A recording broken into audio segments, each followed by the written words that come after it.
Start.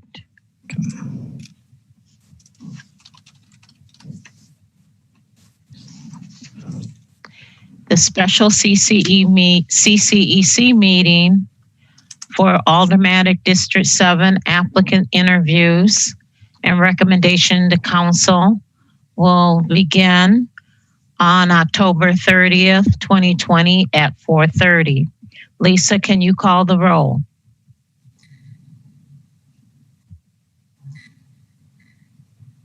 I can do it if she's not. You're muted, Lisa.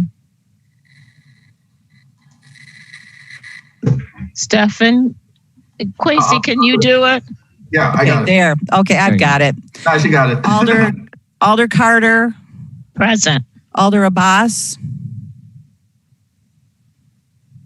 Present. Alder Harrington McKinney, Present. Alder Skidmore, You can all unmute yourselves. Alder Skidmore, Alder Skidmore cannot unmute himself. There we go. Yes, now I can. Thank you. Great. I'm here. Okay, thank you. Alder Hennick, Present. Alder Tierney, Present. Alder Kemble, Here. and Alder Bidar. Here. We have a quorum present. Thank you. Are there any disclosures or recusals?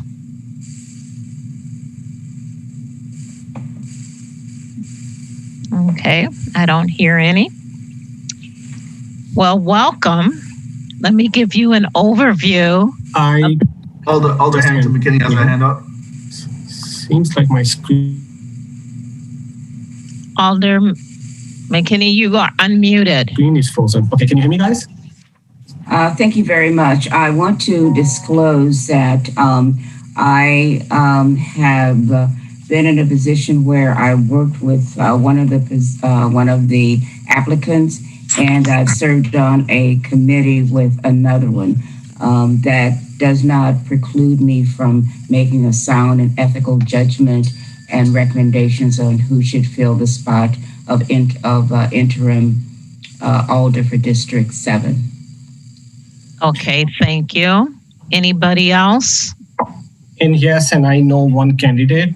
I know him for a while, but I never worked with him and neither on a committee. And I just want to let know that will not influence my opinion whatsoever how I vote. Thank you. And I know two candidates, and it will not influence my opinion either. Alder Bidar. Well, this is Madison. I know 4 candidates that will not preclude me from decision making. Okay. Anybody else, since we're on a roll here? Okay. Great. Thank you very much.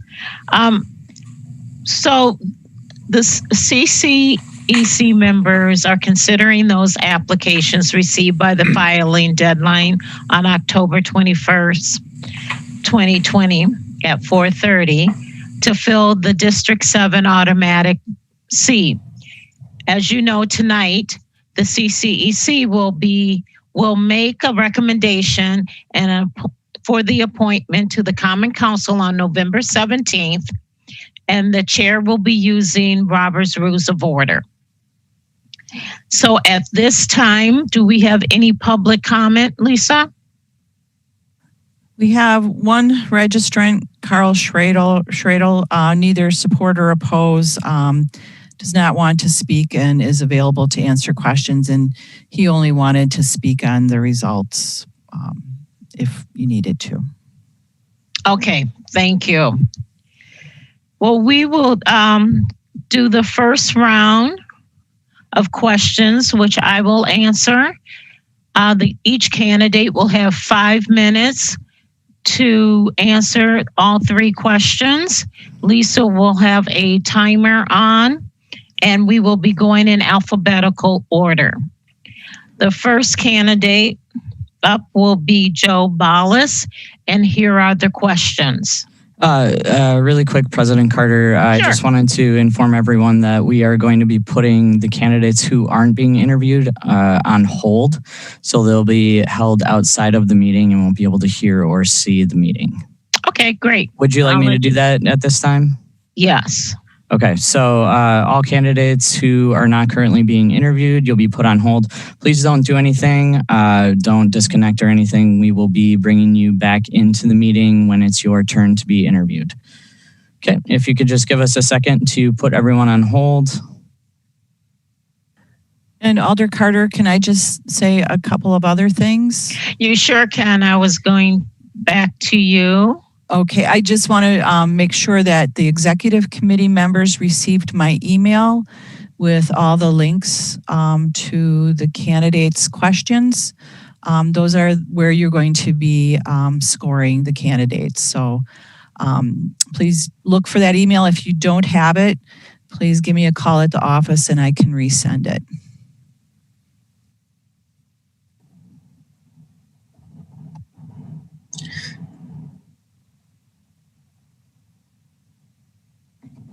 Lisa, I have your link. I received it. Just to confirm that. Thanks. Can everyone confirm that they have the link? Okay, Alder Hennick, Harrington McKinney, Tierney, Kimball, Skidmore. Great. Great.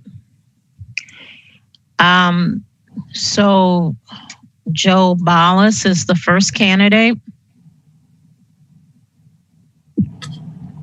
Okay, Joe should be joining us in a second. And there he is. Joe, you have the ability to unmute yourself. Can you hear me? We can hear you. Joe, Sure. you have 5 minutes to answer all 3 questions. Describe your involvement in civic activities. What do you know about this position? And why did you decide to apply for this position? Sherry, can you repeat the second one again? What do you know about this position? Okay. All right. Thanks, Sherry. And Sure. good evening. Good afternoon, folks on the alders on the CCEC. Wow. It's an honor to be able to interview with you. And I got to say, I'm very excited to see 11 people from the 7th District express interest in this position. For those on the committee that know me, I've got an extensive involvement in Madison for over 3 decades. Part of the time with my involvement with the Madison Police Department when I retired as a captain in 2016. But if you look at the letter that I submitted in my resume, I've been involved in many, many, many different ways in Madison and Dane County for over 3 decades of my life. What I haven't been involved in is really something like this, grassroots at a neighborhood level at a place where I've lived for 33 years now. I was actually built a spec home on the other side of Muirfield Road in 1987 when I was a night shift police officer in downtown Madison. And I have had many family and friends live with me over the years, and now my wife over almost 15 years. Therese, we love it out here. Just absolutely love it. So that's really why I'm kind of drawn to when Donna resigned, when she got that position, and there was a need. It's kind of, I thought it would be kind of neat to do it. And what do I know about the position? Well, obviously, Wisconsin State Statute 6211, Parent 5 speaks to the powers of the Common Council and what those responsibilities are in cities in the state of Wisconsin. And it would be an honor to serve with the Madison Common Council. I think those that know me, I am a real consensus builder. I really try to see other people's opinions. I've been in the middle of a lot of conflict throughout my 30 years in policing. And part of that is bringing neighborhoods together, particularly at times of crisis. when critical incidents have happened in our community. I think a lot of the skill set that I brought with me when I worked at the police department and the neighborhood community policing that I kind of really led and pioneered for the city, you're going to see a lot of that. It can't change who I am at this age. And that's what you're going to see me operating as an alder too. But right now we got a lot of work to do. I really respect that the council has in front of them. We got to get the mayor's budget passed. I could hit the ground running because I know a lot of the ins and outs of the city. I stay pretty up on current events. I just think that I can really step in and help you out. Whether or not I run from the spring, like as I said in my letter, my wife and I, Therese, will sit down and look at that once the budget's passed. And if I really see this going forward, I'll pull papers in December in our COVID environment, get the nomination papers filled out, and submit them in January. So, Sherry, I hope I stuck to 5 minutes, but I think that's kind of a synopsis of why I'm interested in. Hope I at least make it to the next round and get the next batch of questions from you. Thank you very much. Our next person, Lisa, do you want to take time in between? I'm good. Okay. Okay, great. Okay. Does anyone else have any clarifying questions to the three that I did? Okay, thank you, Joe. Next person is Dolph Corcoran. And Dolph, please come in and correct me on your spelling, the pronunciation of your name. Okay, he's currently in the process of joining. Okay. Here we go. Hi, Dolph. How do you pronounce your last name? Corshane. Shane. Thank you. Corshane. Thank you very much. Oh, one quick question. Sorry to interrupt. So we immediately have to fill the survey and send it to Lisa with the previous candidate? Yes, that's why I asked if you needed time to do that. Okay, no worries. Thank you. Sorry for interruption. That's okay. Dolph, you have 5 minutes to answer 3 questions. Describe your involvement in civic activities. What do you know about this position? Why did you decide to apply for this position? Okay. My involvement in civic activities, well, first off, I want to thank you all for taking the time to meet me. Obviously, none of you know me. You are all being introduced to me, none like many of the others. So I really appreciate you taking the time and asking me these critical questions. Civic activities, few.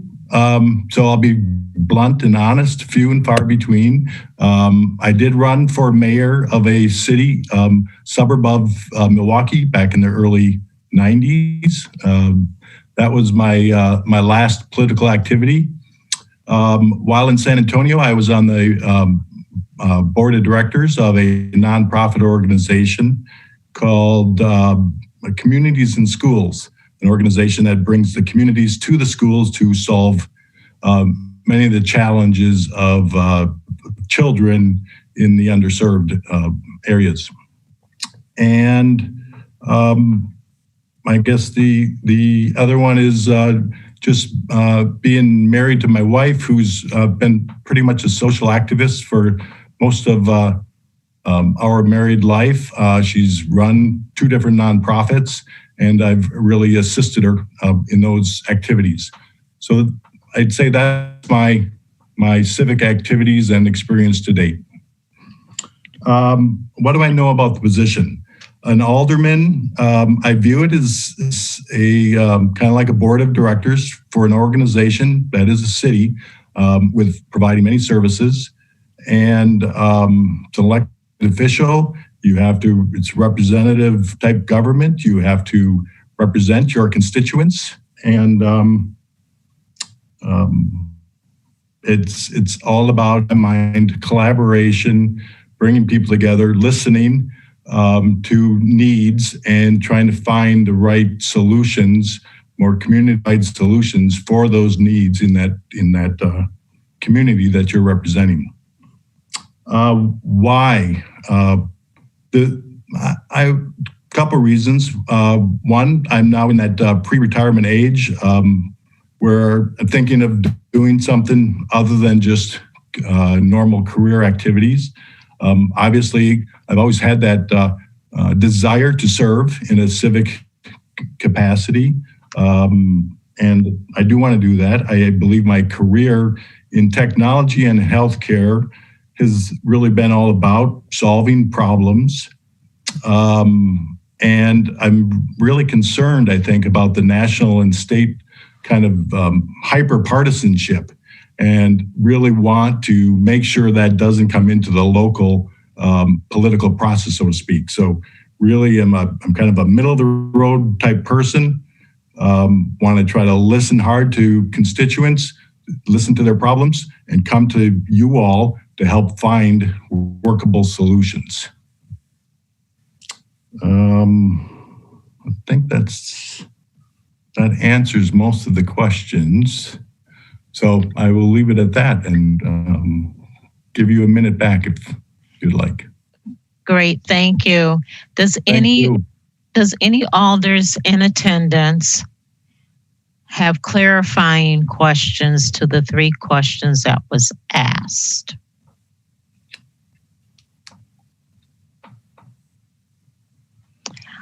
Okay, thank you very much, Dolph. I appreciate. Alder Carter, can I just ask people to fill out their questions as soon as the applicant is done? Yes, we'll wait. And maybe there should just be a little lag time because I'm still waiting for a couple alders to respond to Mr. Ballas's. Okay. Why don't we take about 3-4 minutes for everyone to do that? And then you can also do Dolph also. Okay. Alder Harrington McKinney has her hand up. Harrington McKinney. Thank you, Madam President. That was my ask procedurally. There is just not enough time between the applicant answering the question and for us to respond. So if you could give us you're giving 3 to 4 minutes, whatever that time is, so that we'll have at least time to reflect and then respond to the survey. That's fine.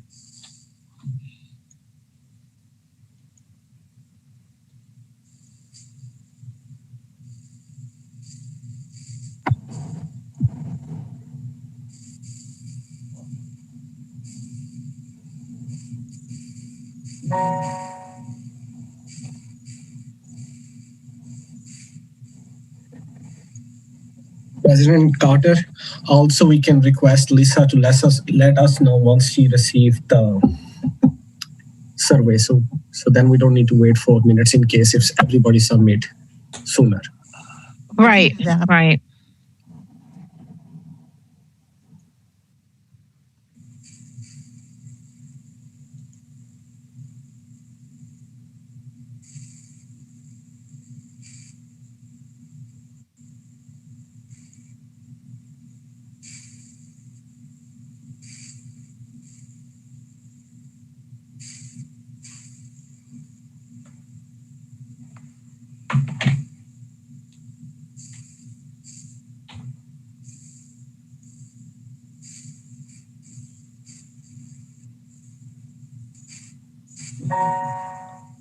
Well, I would be the one to lose my survey, wouldn't I? Here we go.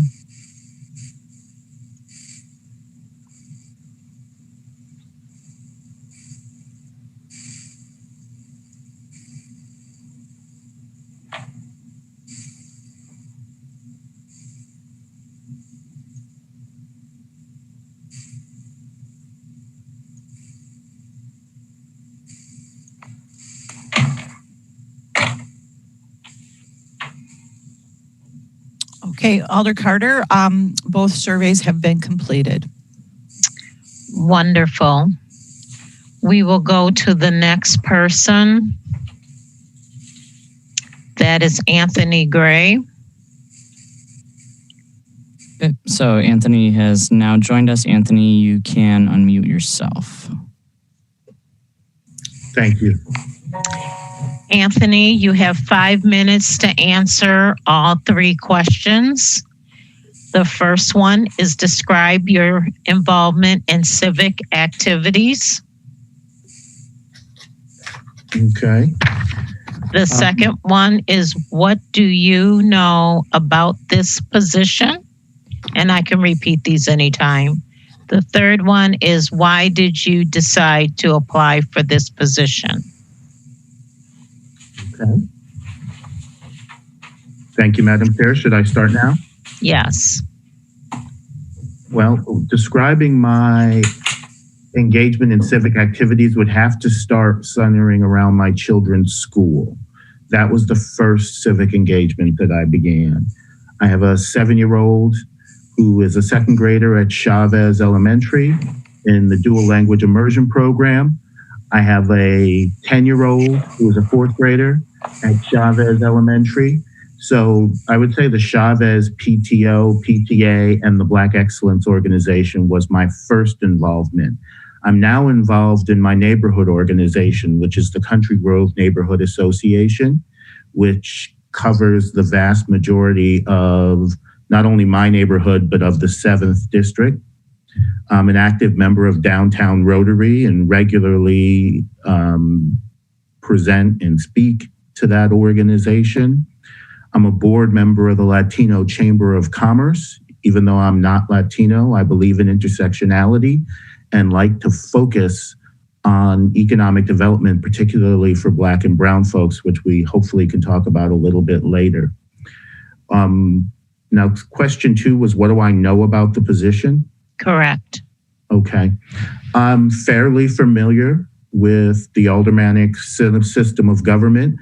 I currently represent about 90% of the residents of the 7th as a county board supervisor in this neighborhood. I was very active when Donna ran for the seat. I was actively supportive. In fact, to help her meet some of the neighbors in my neighborhood, I threw a hog roast, and Donna was the guest of honor, and we invited every prime voter in the district. So it was quite a to-do. I have never been in Madison city government, although I've held very senior positions in other municipal governments that I think would come to bear on my ability to serve with you all. And the third question was, why did you decide to apply for this position? Because I think that, well, a few reasons. One is I think that all neighborhoods deserve good representation. And down on the Isthmus, there's often a great deal of competition, and they end up with great candidates, in part because there's a lot of people who ran. I have to say, candidly, I'm shocked this many people were interested. I did not think this many would. And in my neighborhood, I think it's really important that we get someone who's active, who understands government, who understands business. I also thought that I could really add to the council's activities. I'm a father, a husband, an attorney, and a small businessman who helps to develop affordable housing. So both on one end of the scale, I know and understand some of the issues around homelessness and it's the importance of eradication and how to go about getting people into shelters.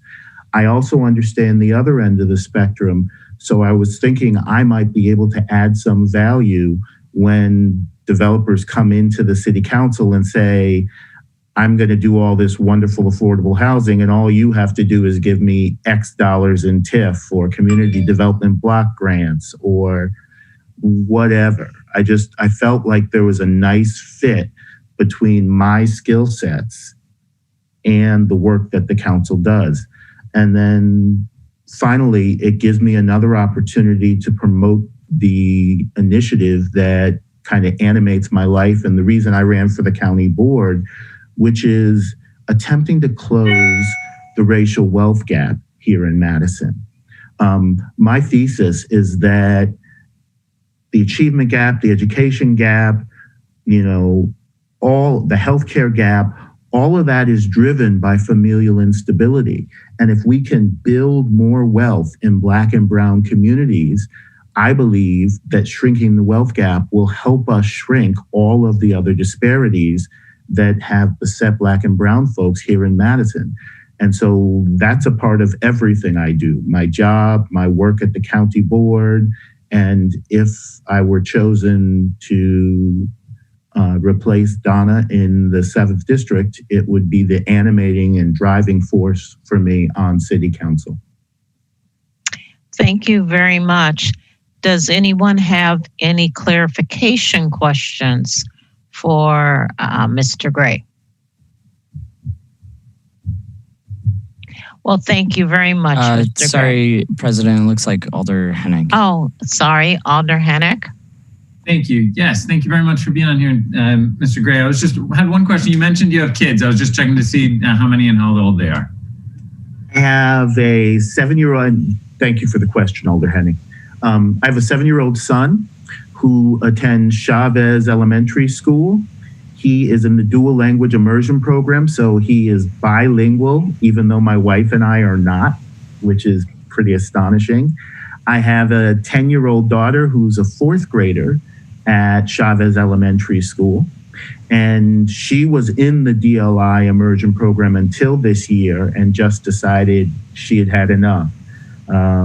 So she's now just in the mainstream, and he remains in the dual language immersion program, which when you're trying to teach a 7 and 10-year-old from home and do not speak Spanish can be tricky. Perfect. Thank you very much. I really appreciate it. Yeah, good to see you. Thank you very much. And we will take 5 minutes. Sorry, it looks like Alder Harrington McKinney also has her hand raised. Go ahead, Alder McKinney. Thank you very much, Madam Chair. Mr. Gray, I have a question, and could you speak to your linkage between the county board and as a District 7 alder in those two positions? Carrying Is both that of a those? clarification question? Yes. Okay, thank you. Well, the fact of the matter is that my county board district encompasses all but one ward of District 7, which is to say that I already represent the vast majority of the residents in District 7. But obviously, I represent them in a different body that handles different issues. So the way my wife and I are looking at this is we essentially have the same constituency. We just have more work to do and more issues on which to advocate on their behalf. Thank you. Does that answer your question, Alder Harrington? Thank you, Anthony, very much. We will take 5 minutes.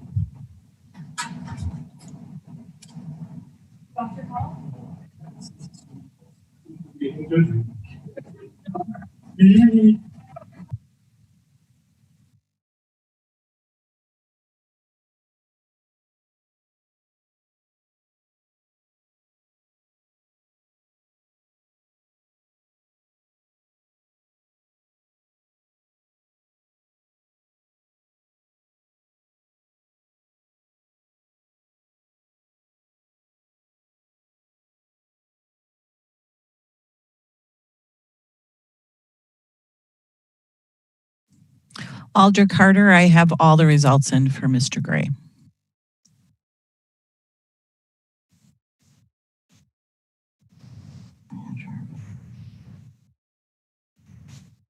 You're muted, President Carter. About that. We will go on to our next candidate, Mara Jarvis.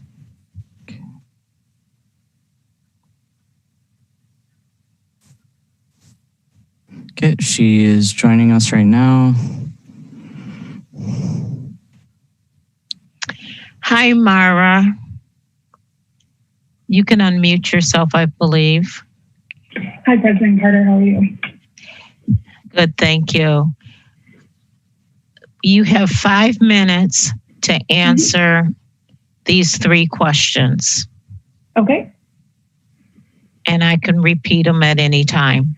Describe your involvement in civic activities. Okay. What do you know about this position?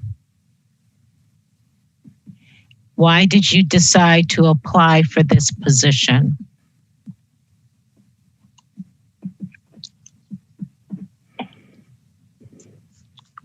Okay.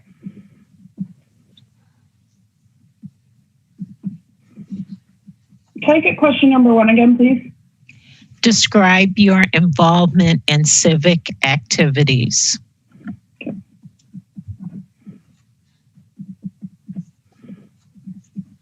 Okay. Shall I just get going then? Yep. Okay. Go great. for it. All right. Thank you. Thank you so much for taking your time today to consider me for this position as interim alder for District 7, Madison. My name is Mara Jarvis, and my pronouns are she, her, and her.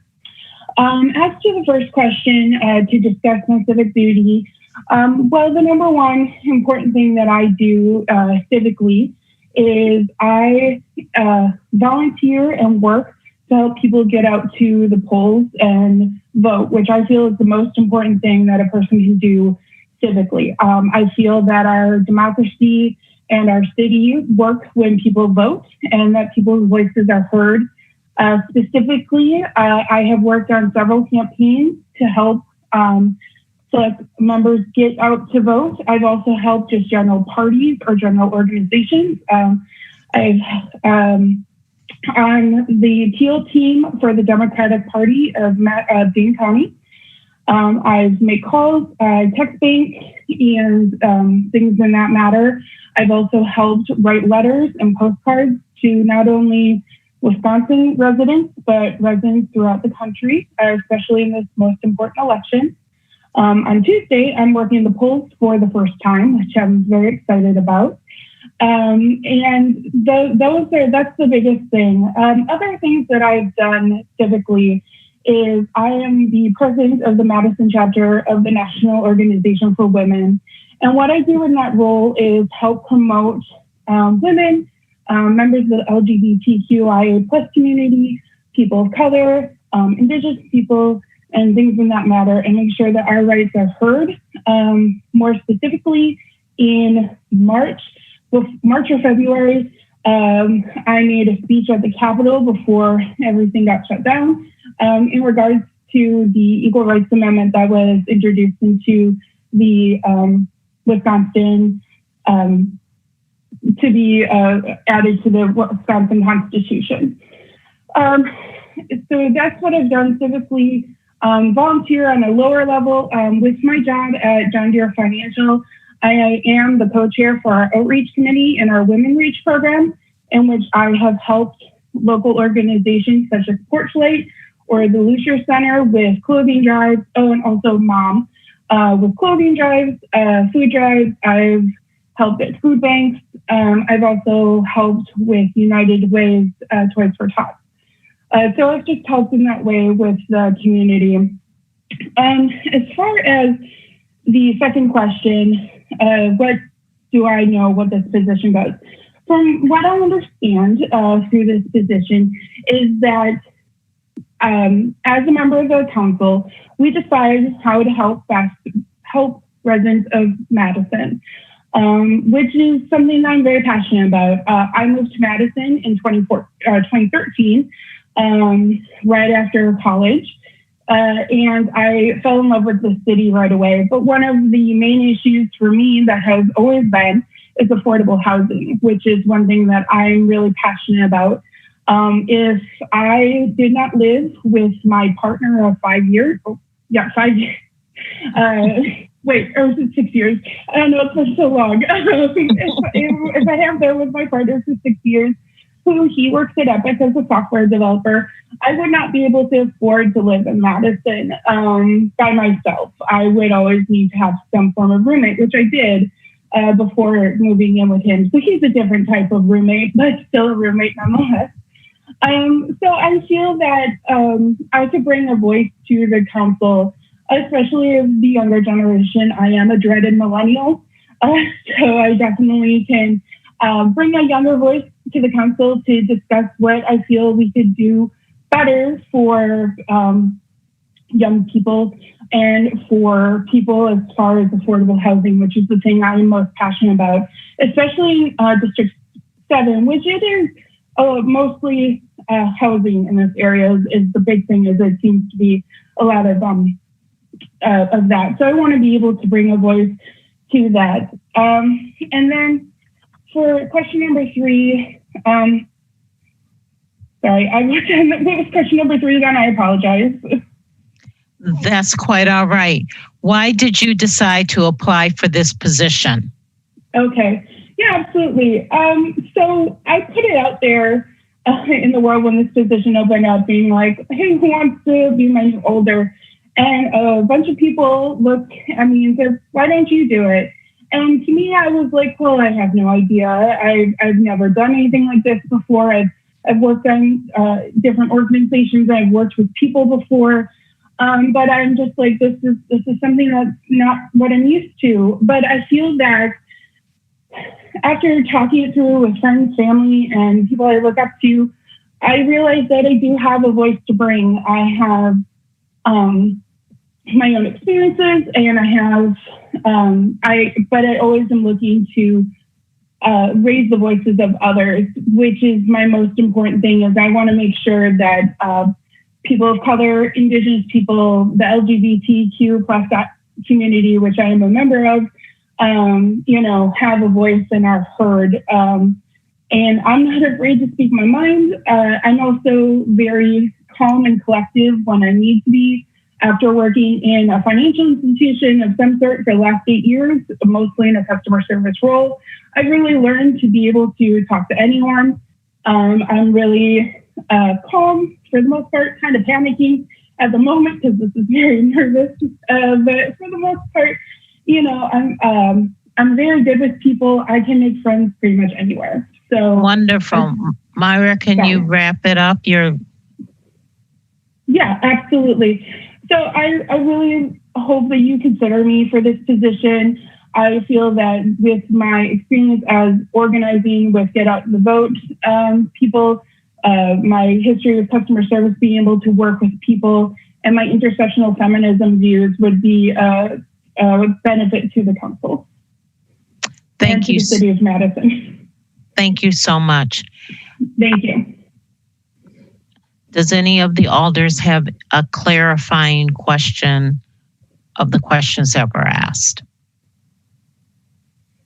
Thank you, Myra. Thank you. We'll take 5 minutes.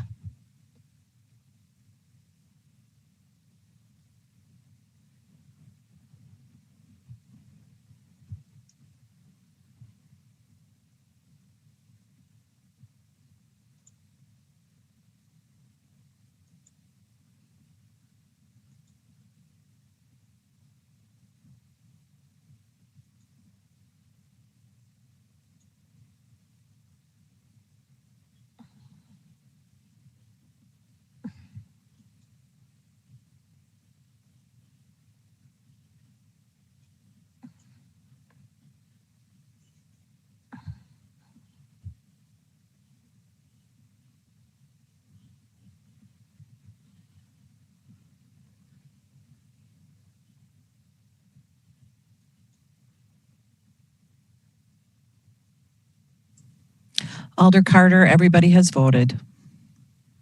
Thank you.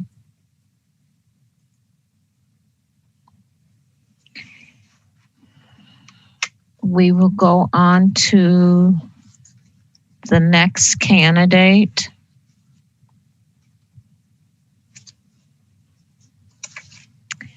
And that is Badri.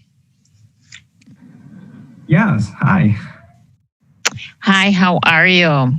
Doing good. Thank you, guys. Thank you. Thank you very much for giving me the opportunity to listen to me today. And especially thank you for taking your Friday and an extra session on this one today. I appreciate that. Exactly. You have 5 minutes to answer all 3 of these questions, and I can repeat these questions at any time. Mhm. Describe your involvement in civic activities. What do you know about this position? Mhm. And why did you decide to apply for this position? Very great questions. Perfect ones, right? So, well, I've been going from a long where, so from my childhood, I was raised in a family where public service is a must activity that we have to do, right? So that's in my blood, right? So I was raised in India, and my family is all public service family, and moved to US about 22 years ago. Moved to the District 7, especially about 16 years ago. Before that, I lived in other cities, and I saw the biggest change, and I loved the progressiveness of City of Madison, and so we stayed here forever. The reason why, so it all started for me with my kids going to the school, very young kids, so they're going to public schools here, and I got involved in their school activities and the coaching them, and being a computer guy, engineer, and then teaching them on all of that, Lego leagues, all of that stuff. Stories from there, and also the neighborhood, right? So we live in one of the greatest neighborhoods. District 7 is relatively, comparatively to other districts, is a little bit calmer and a little bit distributed. So I am in a neighborhood where the largest population of District 7 lives. And I was involved with the association there, and the neighborhood association, and working with them as a treasurer for past 4 years. Balancing their budgets and all. So that's where I started hearing about issues that the community here are having. And I used to work with Alder King when he was the alder. When I found out he's retiring, I decided not many people were interested at that time. So I thought I should step up and bring the voices of the District 7 to the city, right? So unfortunately, at the same time, I have so many commitments. The time that I was running, I was studying with UW business program is in South Africa and Botswana and Zimbabwe, trying to learn the local governments there, how they're operating and all. So that was another opportunity for me to learn and then bring that studies back to the City of Madison.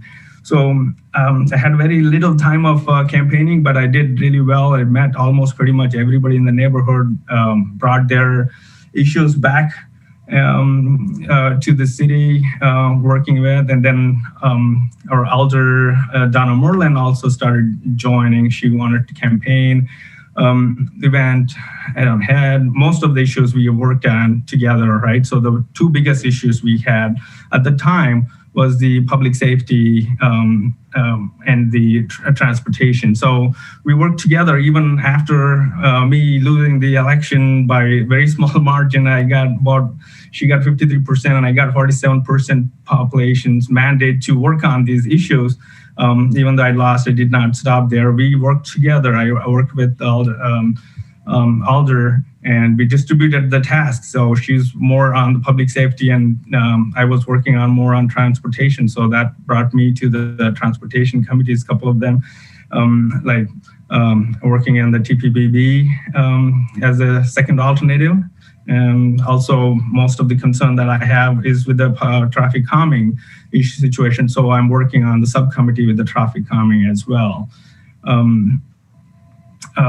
And also recently I've been joined even the JCAC, the Campus Action Committee too, as a transportation member there as well. So working with that, I'm unfortunately now Elder left, so I think that I need to bring up more issues, right? So now I'm really glad that 10 other members applied. That gives more context now that there is more people that actually I could reach out to, right? So me and Donna were the only two actually working back and forth with these issues and bringing to the city and talking to the communities, right? Being the board member of one of the major association here, I talk to them all the time and then bring it back to the city. And then that was what I was doing. And I think that's why I fit really well moving forward to fill that gap, because I will continue to do this one, even if I did or did not get this job, right? So I'll continue to do this service no matter what. That's my goal.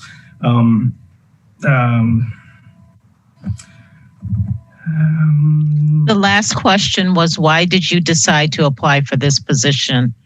So that is the first thing. I got shocked when actually Elder Donna Moreland actually decided, and she is the first one to reach to me. And I'm thinking about you. You should apply, and right away, So we were working as a team for most of the issues in the District 7. So she left. So I definitely have to apply and try to continue that legacy of working for the community for District 7. That was the main reason why I applied for today, and I'm going to continue this. So I have more time now, so I will be campaigning better this time. I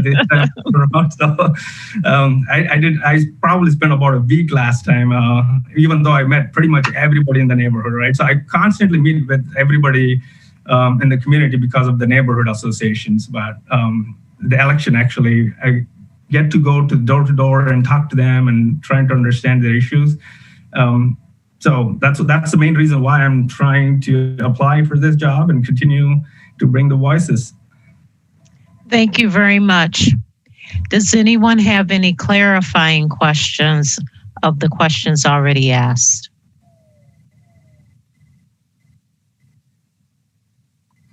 Thank you, Badri. Thank you. We'll take 5 minutes.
Alder, Carter, all the scores have been done.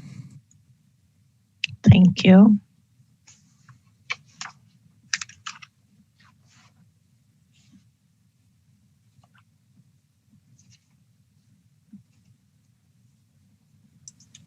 Okay, should we bring in the next candidate? Yes, thank you.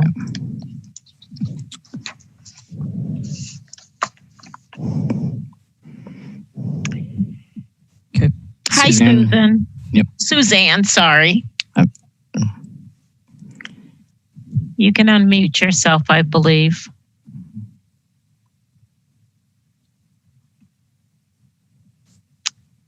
Stefan, I don't think she can unmute herself. On your interface on the bottom left-hand corner, you should see a microphone icon.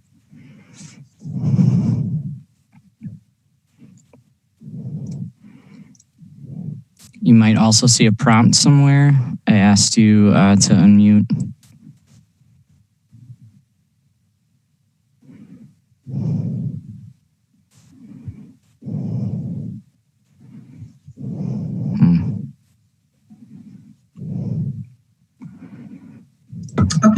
you hear me? I can hear you, Suzanne. Okay, sorry about that. That is quite all right. You have 5 minutes to answer these 3 questions. I can repeat them at any time. Describe your involvement in civic activities. What do you know about this position? And why did you decide to apply for this position? All right, thank you. Since coming back here, I came back to finish my education in 1994. And then I left and I was involved with volunteer work as part of my job in Massachusetts. And then when I came back and I worked for Unity Health Insurance, it was in particular mostly just professional work, but I got involved with the Friends of the State Street family that worked with the homeless. And they were just getting a board of directors together, and I volunteered to be on that.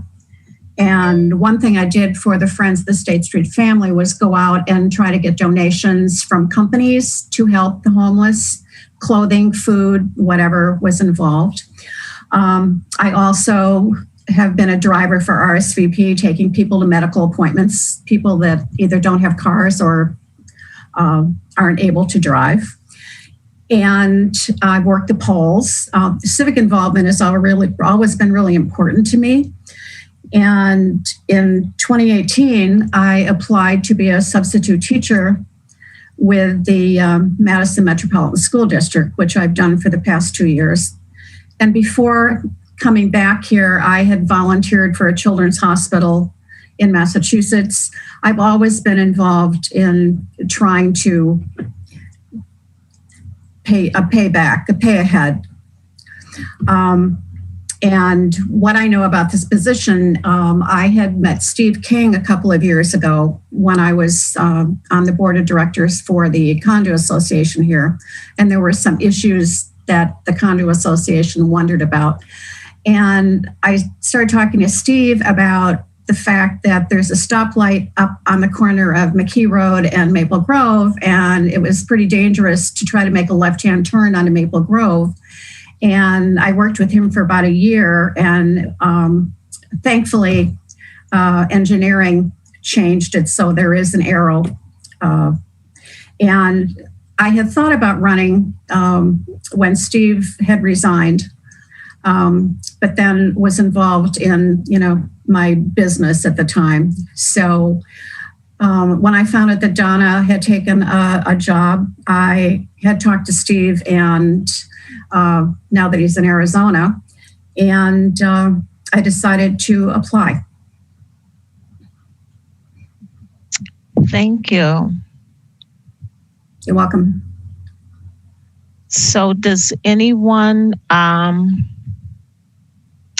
of the alders have clarifying questions?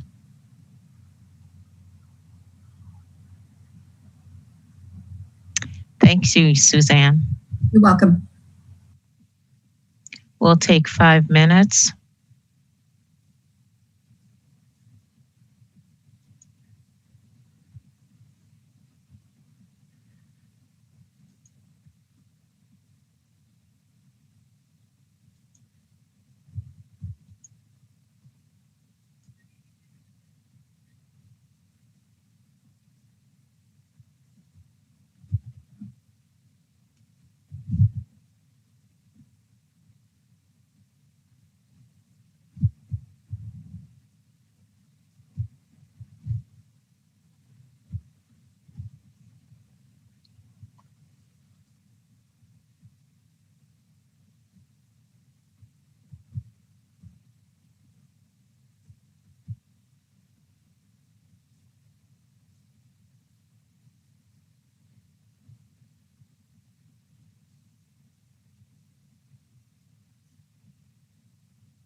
Alder Carter, all scores are in.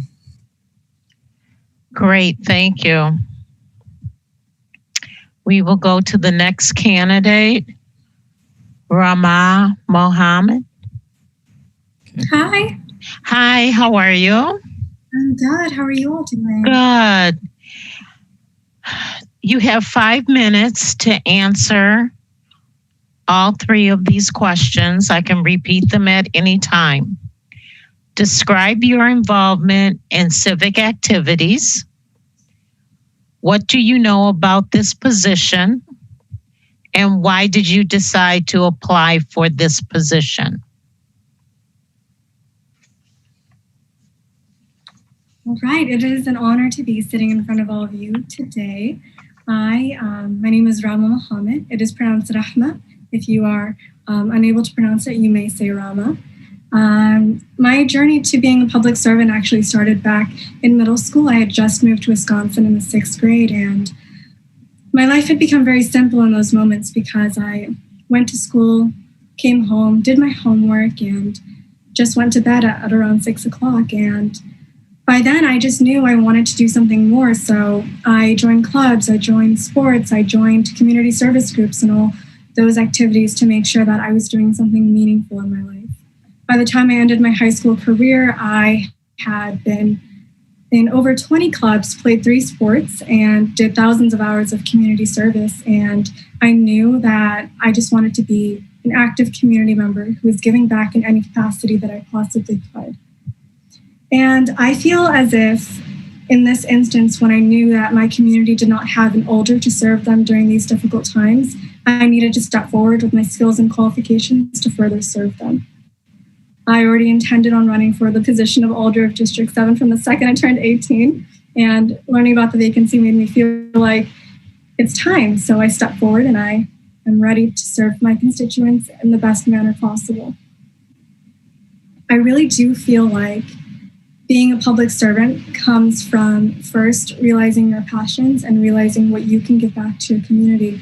And I've made sure throughout my whole life that I've had a portfolio that reflects that and reflects in no matter what area I was still there to make sure that I was making a bigger, better impact on the world.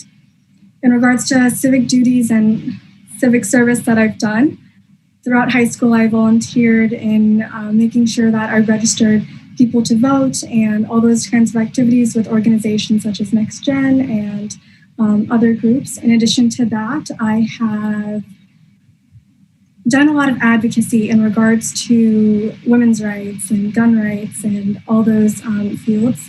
I was actually one of the organizers for the March for Our Lives March here in Madison, Wisconsin, where we had a turnout of over 3,000 people.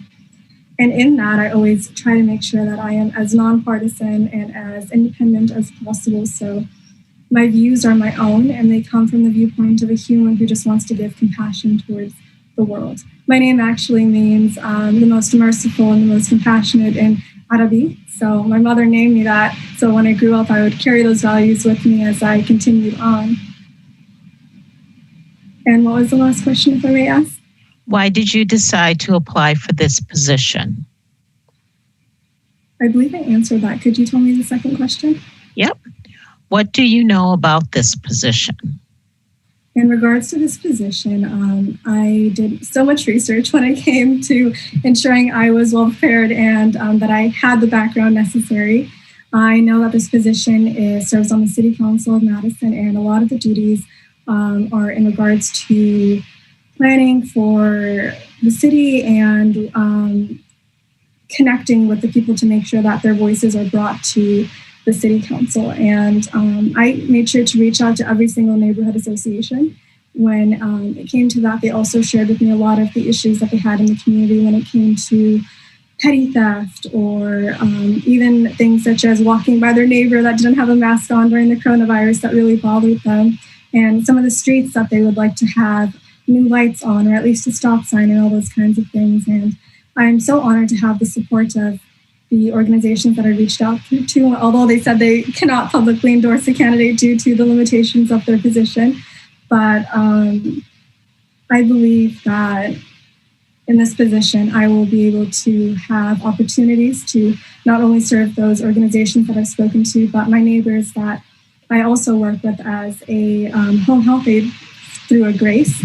And in this position, they try and make sure that you work nearby your area. So when I go to visit clients' homes, they're usually only 3 minutes away from my house, 5 minutes away from my house. And in those positions, I make sure that they are well taken care of when it comes to their livelihoods.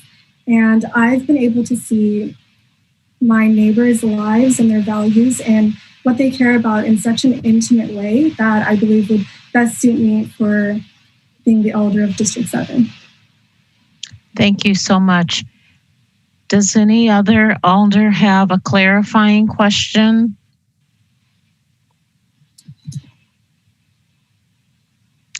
Thank you. Thank you. We'll take 5 minutes for scoring.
Alder Carter, all the scores have been tallied in.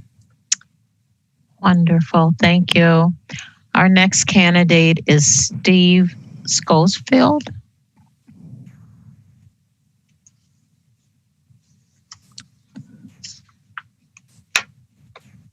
Okay. Steve, you should be able to unmute yourself. If you, yep. There you go. There you go, Steve. There we go.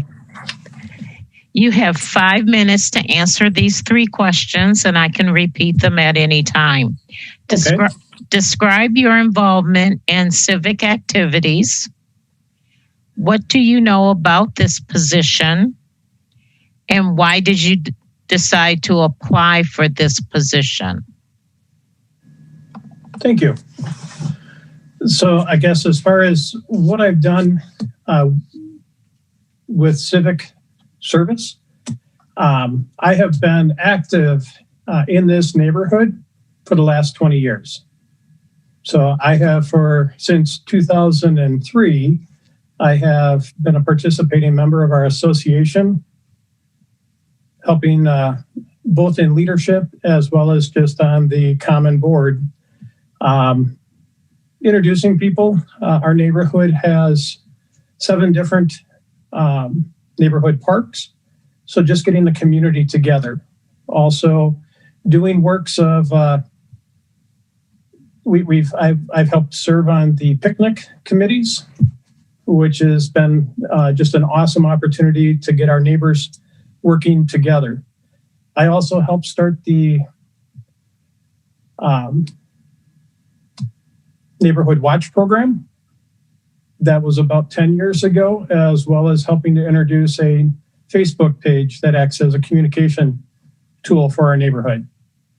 So I've been part of West Haven Trails for all of that time. I've also participated since 2009 in a scout leader role.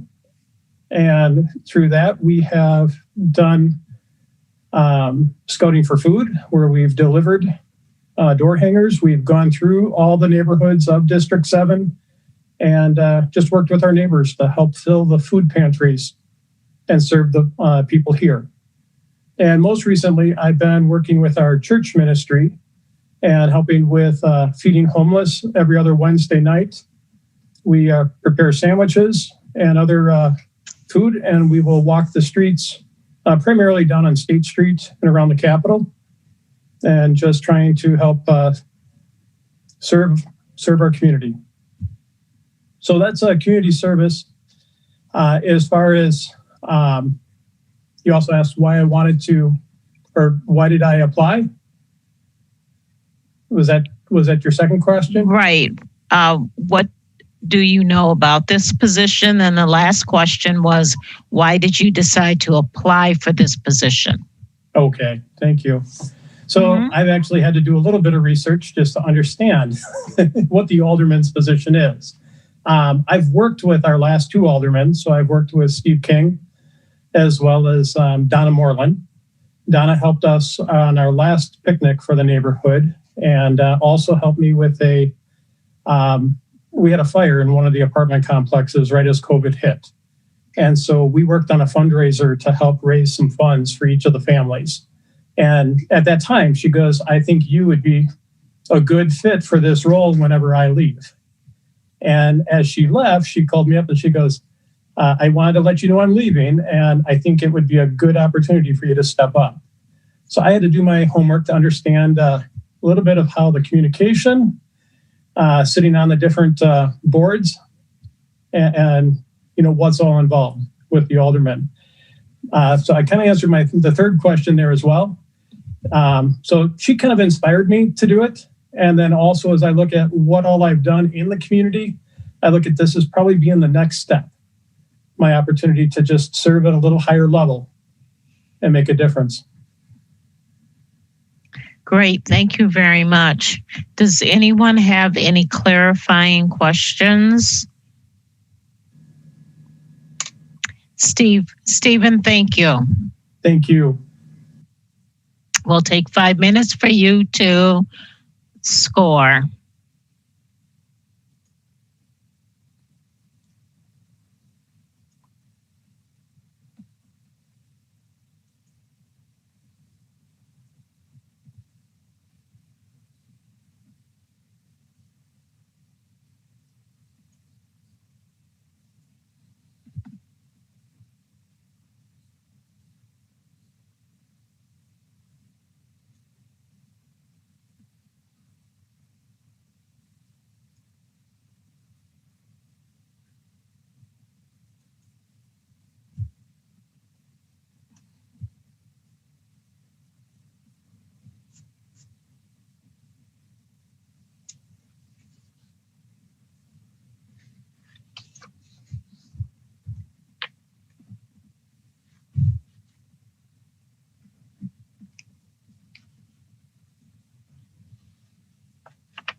Alder Carter, all the scoring has been done. Thank you. Our next candidate is Kevin.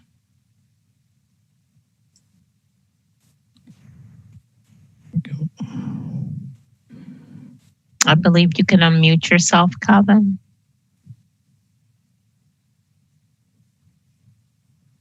Hi. Hi.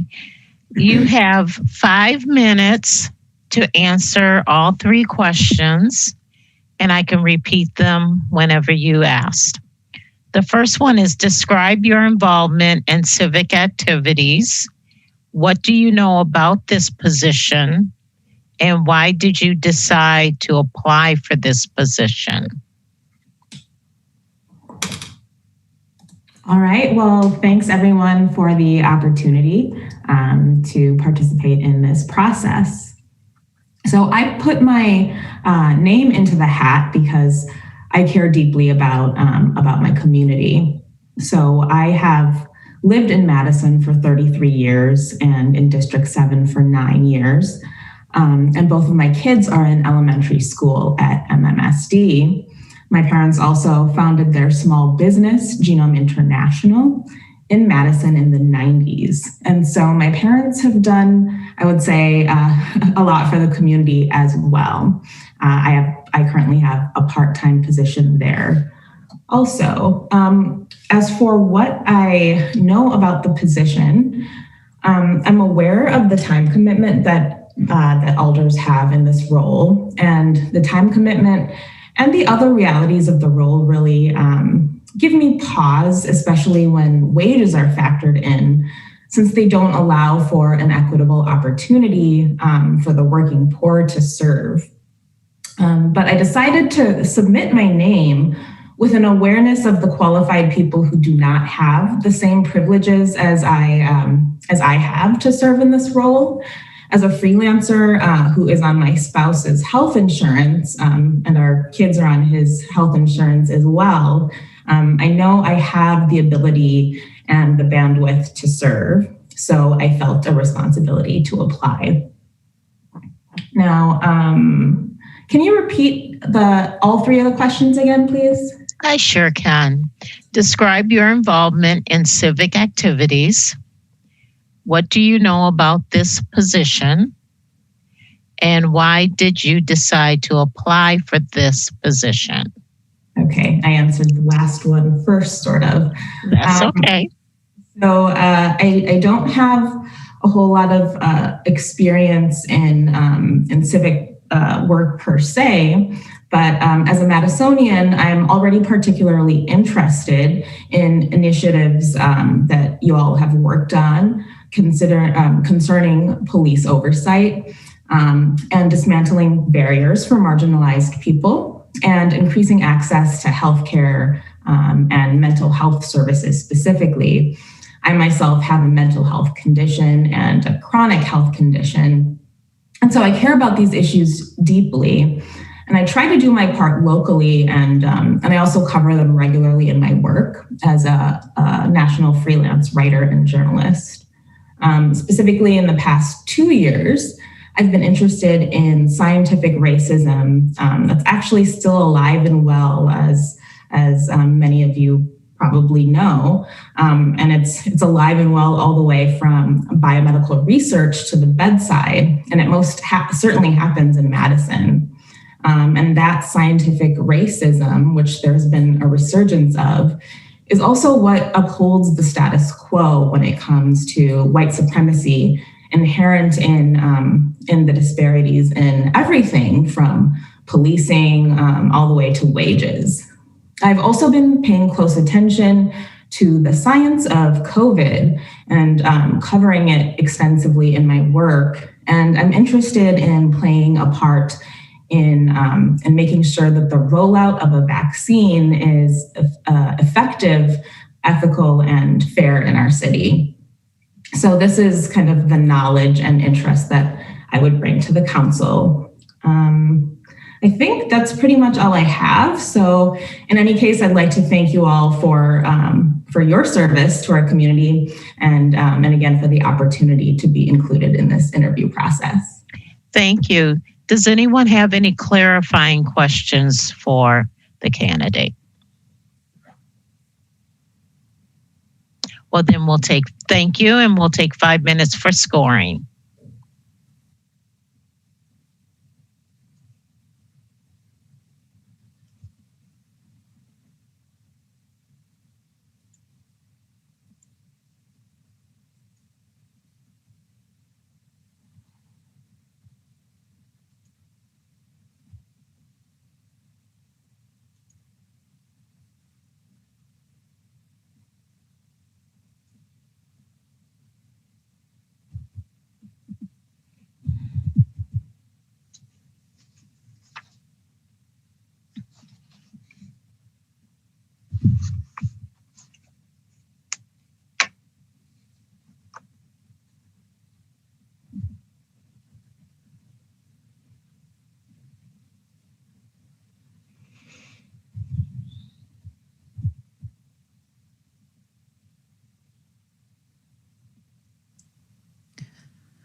Alder Carter, all the scores have been submitted. Thank you. Our next candidate is David Sherrod. There we go. I believe you can unmute yourself. Hi, David. Hello. You have 5 minutes to answer these 3 questions, and I can repeat them at any time. Describe your involvement in civic activities. What do you know about this position, and why did you decide to apply for this position? Basically, what I know about the position came from working with the previous alders, Steve King and Donna Moreland, on a project that we have in our community. I spoke or put together some information to present kind of what our community had thought about a development project that was happening in our local community. In viewing that process, to be honest, no offense, but I was less intimidated by the process in participating in it. So at that point, that's a point at which I decided that I should participate, that I almost obligated to participate. I've got a lot of experience that I think I can bring to the table with regard to the position. I've got 20 years of safety experience, 20 years of doing health and safety within a school system. I currently work at a utility. Just that regulatory, safety, environmental experience is what I think I can bring to the table. My previous experience, to be honest, is kind of limited, but it's kind of an awakening that I've had in lieu of everything that's going on, that I should be less of a spectator and more of a participant in the process. And being involved in that process, it's something I think I can do. Could you repeat the questions again, please? What do you know about this position? And the last one was, why did you decide to apply for this position? Everything I know about the position, learned firsthand from participating in it and presenting to the Common Council as part of that development project. And what I've learned from Steve King and Donna Moreland from the last alders that we had. What I know about it comes from them, just a diverse knowledge and decision-making process. Like I said, what made me apply is just the fact that it's something that I think, like I said, I think I can do, and I'm almost obligated to do. I channeled all the information from our community, presented it to the council as well as our alder, and I think I can bring that to the position as well. It's more of a listening, consolidating, representing your community appropriately. I think what I can bring and why I decided to apply is because I think I have those skills to listen to a diverse community, kind of listen more than talk, and present their thoughts to the council. I guess it's more of an awakening on my part in lieu of everything that's going on, that I owe this to the public, to be more of a participant, less of a spectator in the process. Thank you very much. Does any of the alders have any clarifying questions for this candidate? If not, David, thank you. We'll take 5 minutes for scoring.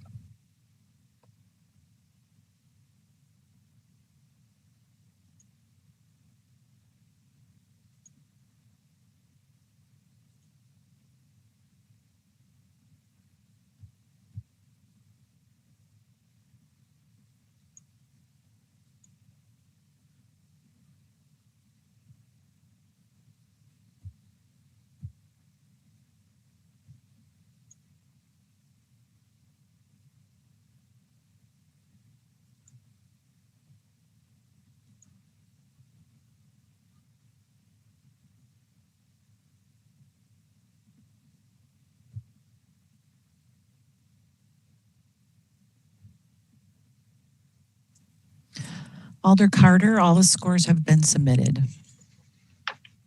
Thank you. Our next candidate is Nastra.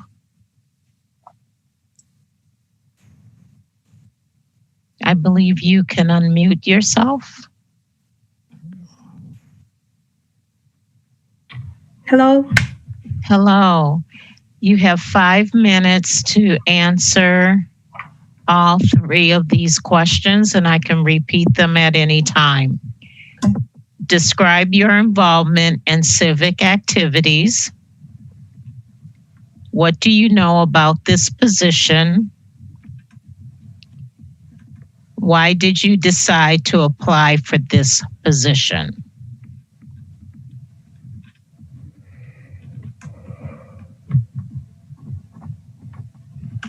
So describe your civic involvement. What do I know about this position and why I did apply for this position? Correct. Thank you.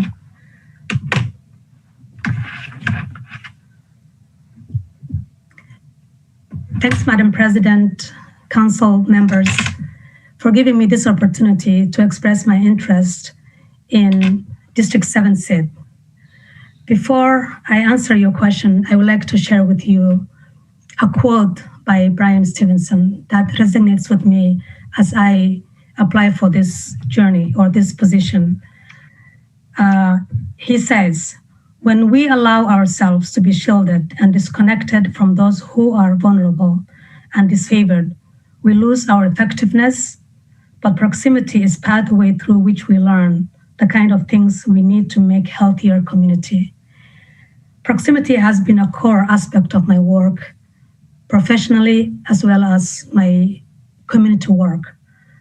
I am from Somalia and resident of Dane County for the last 81 years. I interface with many different communities and I've served different committees. And this question is my civic engagement. I have served on various boards and committee members, including Madison Chamber of Commerce, Madison Downtown Rotary Club, UW Market Center for Public Service, and I'm the founder of Muslim Youth of Madison. All these organizations have something or one thing in common, making Madison a better place for economic disparity, wealth, and health, and education. Also, I served on the Boys and Girls Club of Madison. And when you look at the Madison, I have seen many times to be the best city to live, but not for everyone. All these initiatives and being serving on the board, Boys and Girls Club, and many others, and being the founder of the Muslim Youth to engage them into the larger community, which I have brought them to engage in this former Mayor Paul Soglin and former MMSD Superintendent Jennifer Cheatham. All these activities and education led me to where I am today. And I can bring this vast experience and help council see different lens. I bring empathy for those that we serve. I bring leadership and strategic initiative to tackle the most significant issue the city is facing. For example, social justice, budgeting, policy, so that all these resources are put into place where it's applicable. What I know about this position is, as the elder is an elected official or municipal legislator, he is responsible for representing the need of his district or her district, representing his or her constituents on legislative policies. The council enacts laws and promotes safety for the neighborhood. And an elder works to ensure that his district is treated fairly when those policies are made. Additionally, the elder is responsible responding and being an advocate for his constituents. For example, if they have issues like more space green or improving the sidewalk, and also improving zoning laws and other building issues codes. So those are the work of the elder, and that's what I believe I will be doing if I am elected to District 7. The motivation for me to run for this position is it unfolds many layers. I have leadership skills, lived experience, desire to make and improve our city for those who are underrepresented communities. I have lived in this District 7 for the last 22 years, and I've seen from a farm to multi-family housing to thriving businesses. And for me, in today's challenging issues of COVID-19, economic disparities, or social justice, we need a leader who is able to tackle all those issues in different angle, not just one, but different angle, and bring an informed decision to the city and to the council members and solve those issues. 2013 or racial equity expressed there a lot of disparity between community of color, low income, or families who are disabled in tackling the issue of economics, health, education, and employment. So for me, as small business owner, I will be bringing different perspective in solving those issues and helping the city to thrive and become more vibrant city. My sincere belief is that with collaboration, partnership, we can accomplish many, many goals and solve some of the challenges our community faces, especially Madison. When I worked with the Master, can you wrap it up in about a minute? Okay. Sorry. That's okay.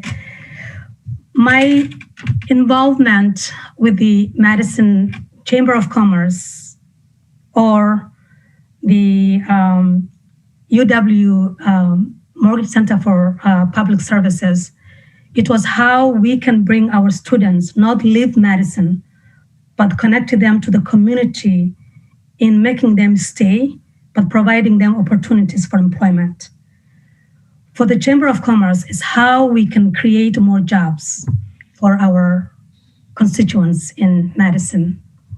And for me, as I have so many experience in social justice, business background, economic development, and I'll bring those to the council and to the city of Madison. And I hope we can make Madison a thriving and equitable place for everyone to live and raise families, but go to school and work. Thank you. Thank you very much. Does anyone have any alders have any clarifying questions for the candidate? We'll take 5 minutes to score. Thank you very much.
Okay, President Carter, I believe we're adding up all the scores right now. I'm going to admit everyone back in. Okay, thank you.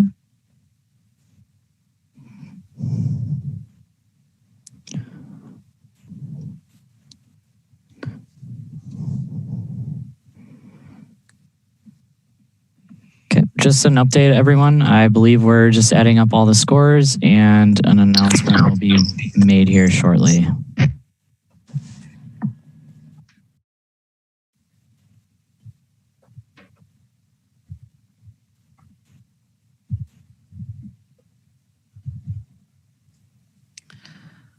Alder Carter, I've sent you the results.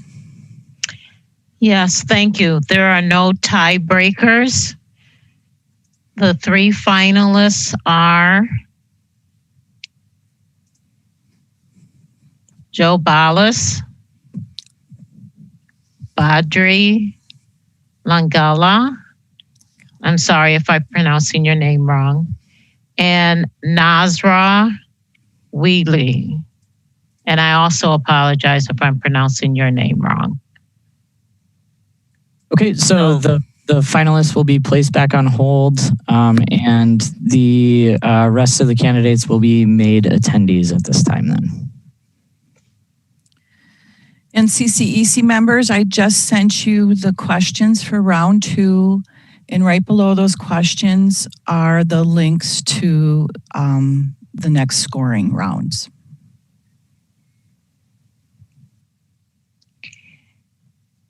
I will take the time out right now to assign the questions. Alder Kimball, you're going to have the first question.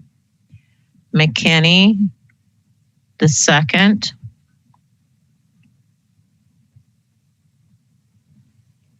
I can repeat these. Alder Skidmore, the third.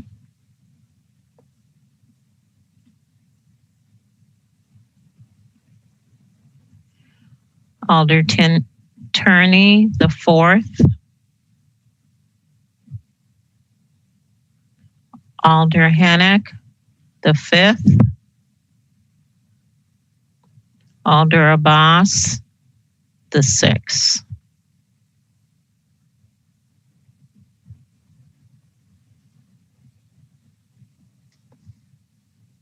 And I can repeat that too.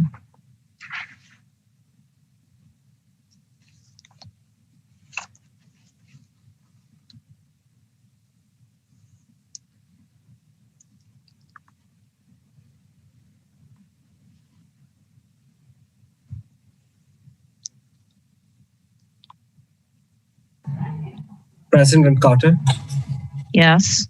So number 6 question you assigned me, I'm looking at Lisa's email. This is a 2-part question. Sorry, I'm not going to say the question, but It's one question with 2 parts. okay, perfect. Makes sense. No worries. Thank you.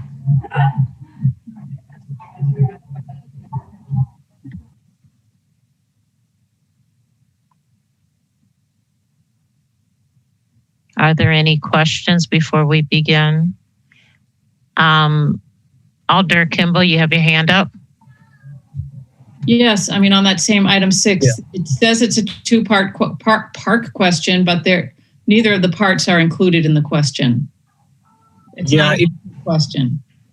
I agree with Alder Campbell. It did not complete. It didn't look it's complete. Lisa, could you please check that? I just want to make sure. Yeah, let me go and check on it. Thank you. Thanks.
Okay, I just sent that question again. Let me know if it's not clear.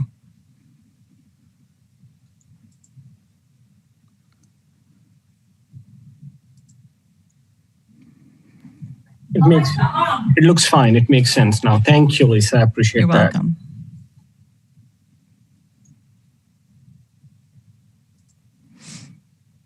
Okay.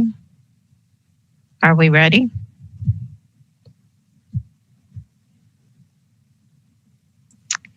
And we'll go in alphabetical order again. So let's bring in Joe Ballas.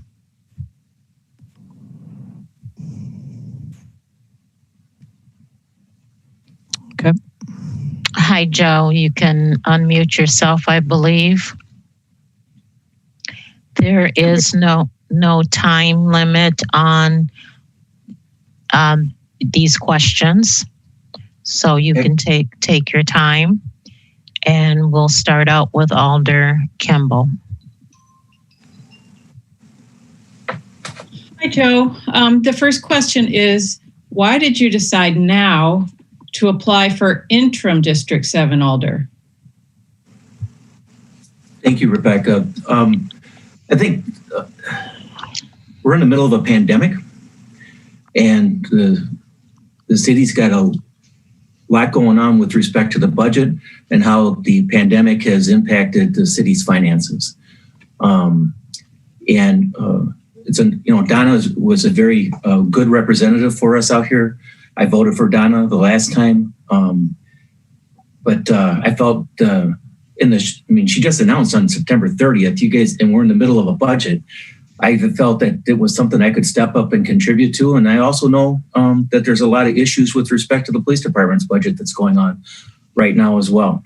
And I feel pretty knowledgeable of the past budgets of the police department, but more importantly, I won't say I have concerns about going forward, but the police department's budget is just one portion of the whole, obviously the whole city budget.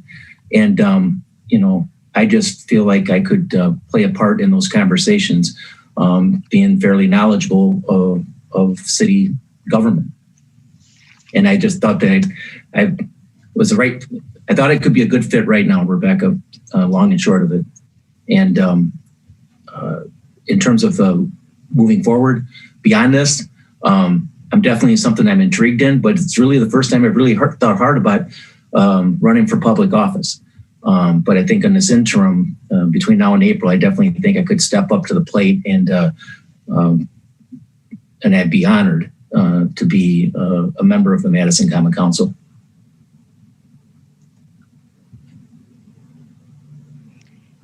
Thank you. Alder McKinney. Thank you, Madam President. To candidate number 1, this is your question. Our city continues to face racial disparities. What are some strategies you would use to address these disparities? Well, thank you for that question, Barb. I referenced this in my application, but one of the greatest honors I had in my part-time with the police department was helping start the South Madison Restorative Court that Sheila Stubbs got rolling. And I've known Sheila and her mom forever down on the South Side. But when Ron Chance from Dane County Human Services walked into my office, I want to say it was sometime late 2014, mid 2014, and Sheila was circulating that amendment to the county budget after the Race to Equity report and all that came out to try to do a pilot project in South Madison. Ron walked in my office, and just like years ago when we started joining forces of families, I said, okay, Ron, what do you need to do? And we worked together, and I was a part of starting that pilot in South Madison. Fast forward, that was 5 years ago now. I'm so proud, and I do serve as an advisory member of the CRC for the county, but we've got multiple restorative courts operating in Dane County now. And quite honestly, when it gets right down to it, just about many misdemeanor level crimes that people get arrested for can be resolved through restorative justice. And and I think our district attorney's office should be focused on felony cases, but to the extent that we can take low-level misdemeanors and municipal ordinance violations and deal with them at a local level, even a neighborhood level, like we try to promote, because really what we're trying to do through restorative justice is repair to the harm caused to the victim and repair the harm caused to the community, and getting the offender to understand that and be part of that reparation process. That's the heart and soul of restorative justice. And so I've been a big part of helping get that launched in Dane County. I'm very proud of that. I'm a trained peacemaker on the South Side and have served in that capacity. And so that's my answer. I think restorative justice and some of the things that the county's moving forward with, that Judge Calabrese was here in town or just on that Zoom last night. I couldn't attend, but he's the famous judge from Red Hook in New York City in Brooklyn, where a lot of this were what Dane County's copying was, we're replicating it from. But the more we can do and put dollars in that restorative justice bucket, both at the city level and at the county level, I think the better for us in the long term. And we can begin to turn the corner on the racial disparities, but we got to stop arresting people first and foremost, and find other ways to refer people to other processes and not necessarily arrest, trial, sentencing, the criminal justice system as we know it today. I hope that answers your question, Barb. Alder Skidmore.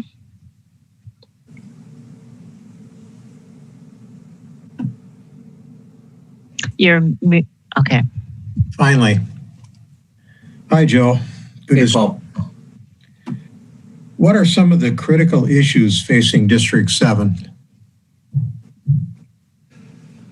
I would say, I think that through District 7, you asked me that question 10 years ago, I would have had a whole litany of them, but I got to tell you, I'm really happy with some of the things that have been done out here. And it's particularly, we border the town of Verona and the city of Verona out here and Fitchburg.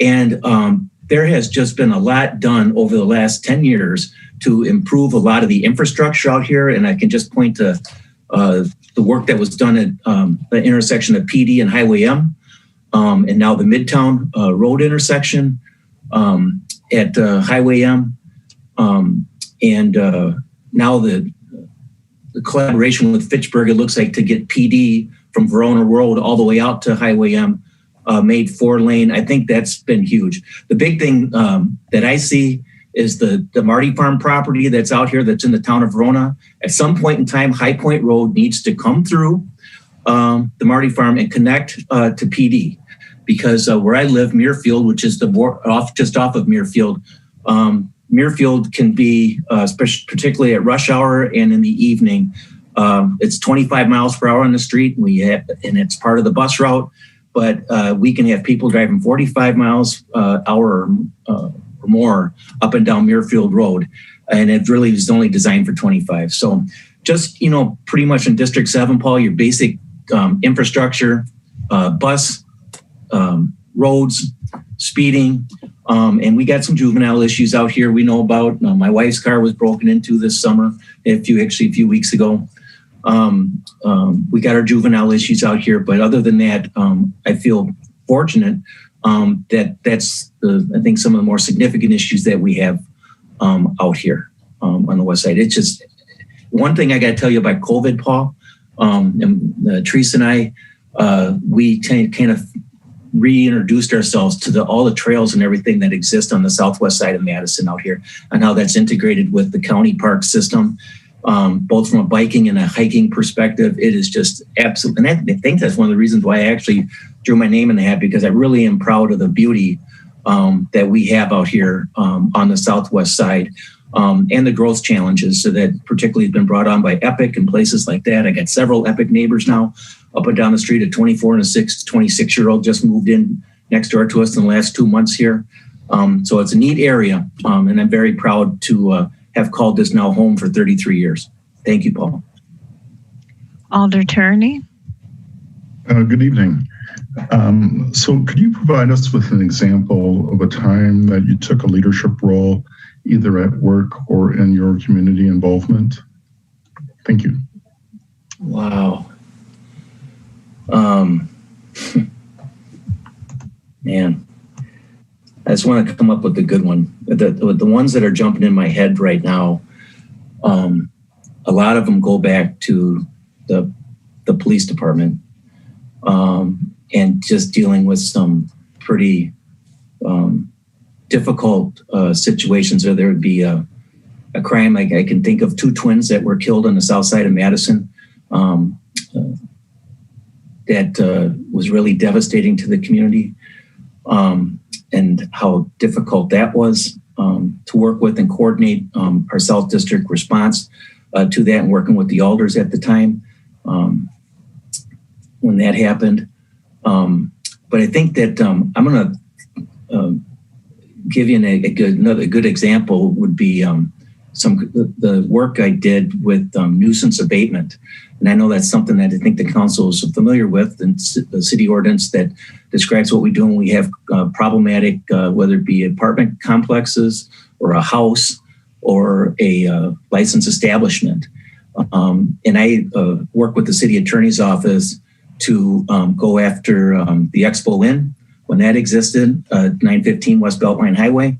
And Alder Carter knows very well the history there with that place. I think it's in District 13.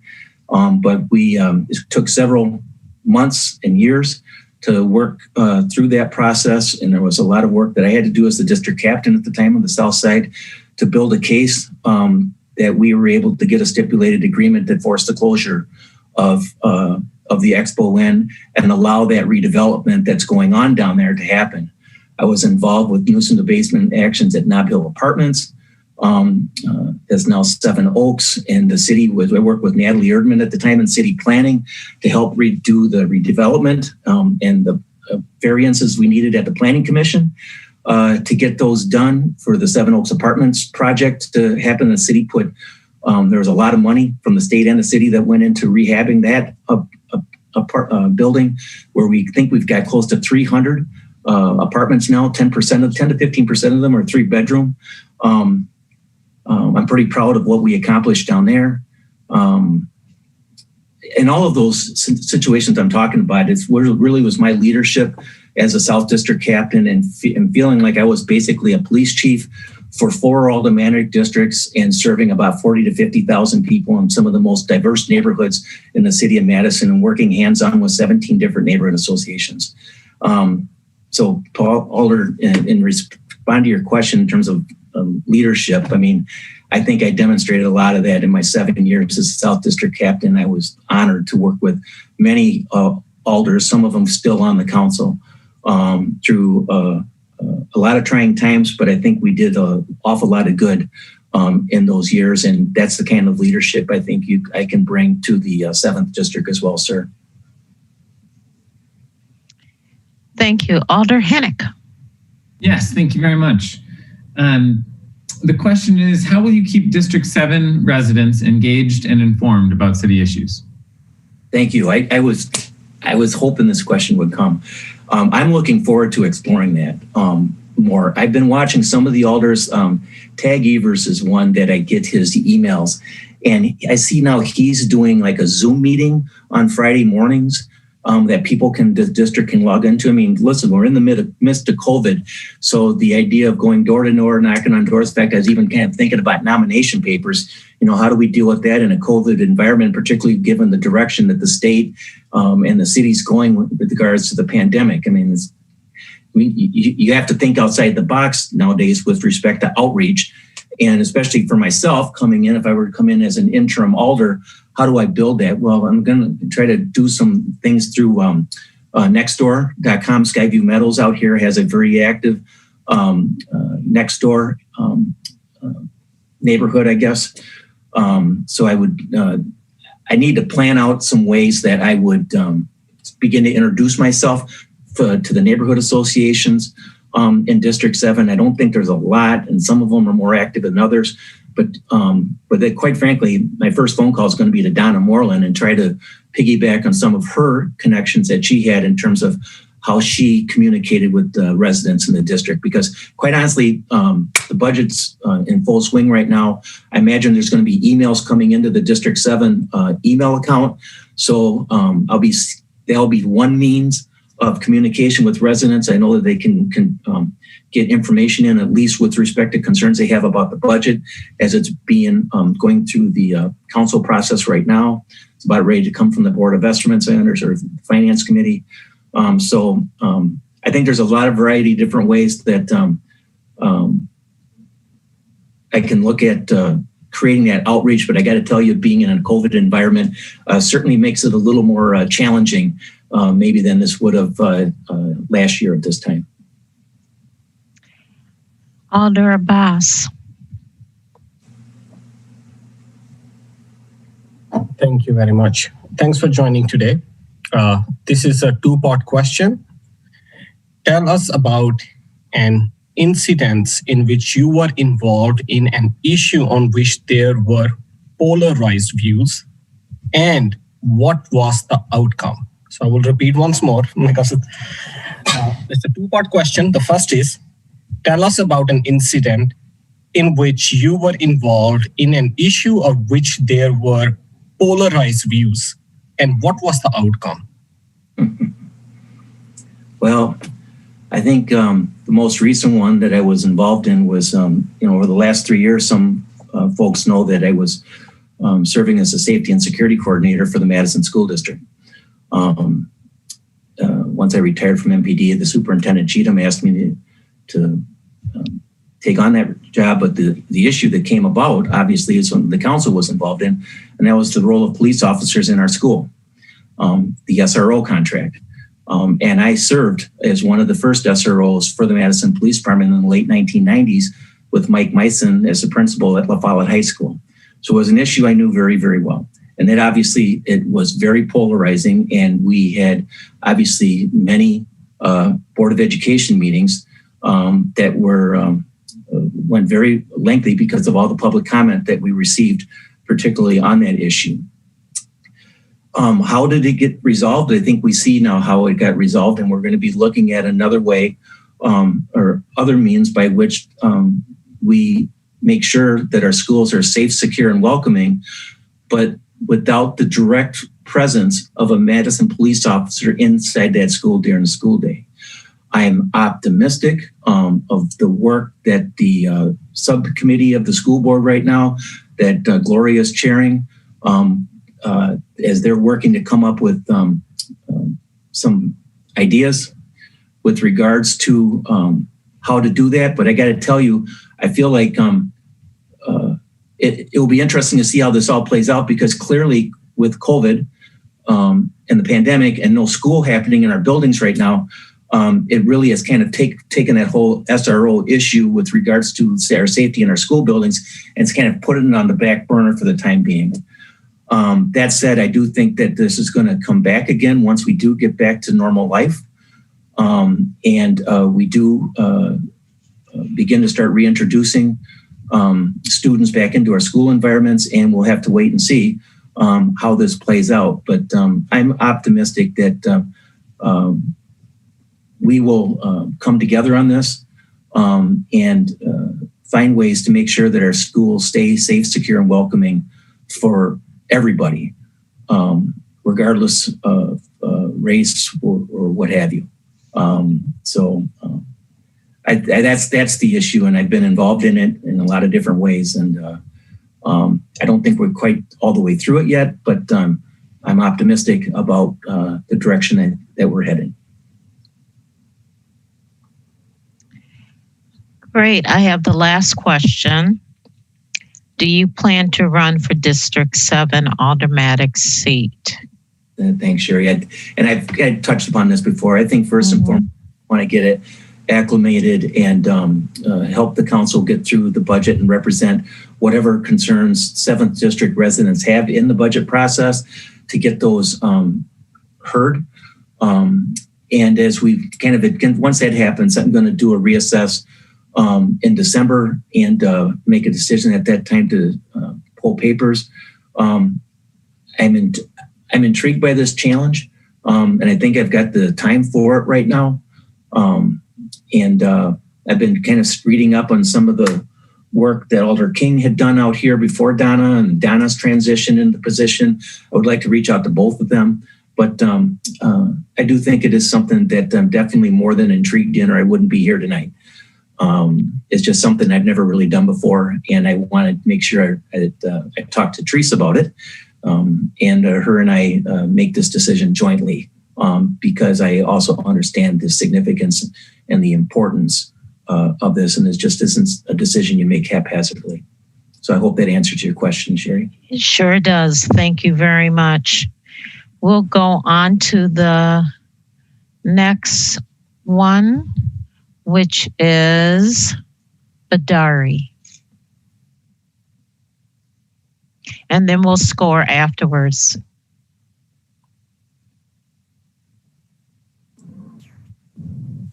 Okay, he's joining us right now. Hi. With these questions, you do not have a time limit, and we will start with Alder Kimball. Hey, Badri. The first question to you is, why did you decide now to apply for interim District 7 Alder? As I mentioned, right, so it was the issues that we've been working on along with tag teaming with Alder Moreland, and now she's leaving. So I wanted to take that work that we've been working together as a team. And I wanted to say, while answering, I don't know that I can comment on this one, but is that I'm really happy to see the candidates that you guys chose, the 3 candidates, right? So not just because my name is on it, the other 2 candidates too, right? So they actually contacted our neighborhood association and myself asking what are the issues we are having, right? So that shows that they are committed to work with us, right? So about the district and all. So that is really happy to see. And I'm more than happy to work with them like what I was working with Donna Moreland in the past, right? So, and also the times are changing, right? 2020, the year is completely different than what we were when I was running with Alder Moreland in 2018. We had issues of public safety, and we had public issue of traffic. The great leaders that we have right now with you guys are everybody's smart, and we are working really great and made a really good progress. We haven't seen any of the public issues, safety issues for the last year or so, and the traffic issues also is subsided dramatically, right? So, like for example, Vision Zero, top 4 out of the 4, 3 of them are from District 7 and are right next door, right? Raymond Road, Prairie Road, or McKenna Boulevard, and all. So we are making a lot of progress. So, and what I wanted to do is continue on that. And in this changing time, we have other issues now, right? I wanted to continue on the progress that we made and continue on.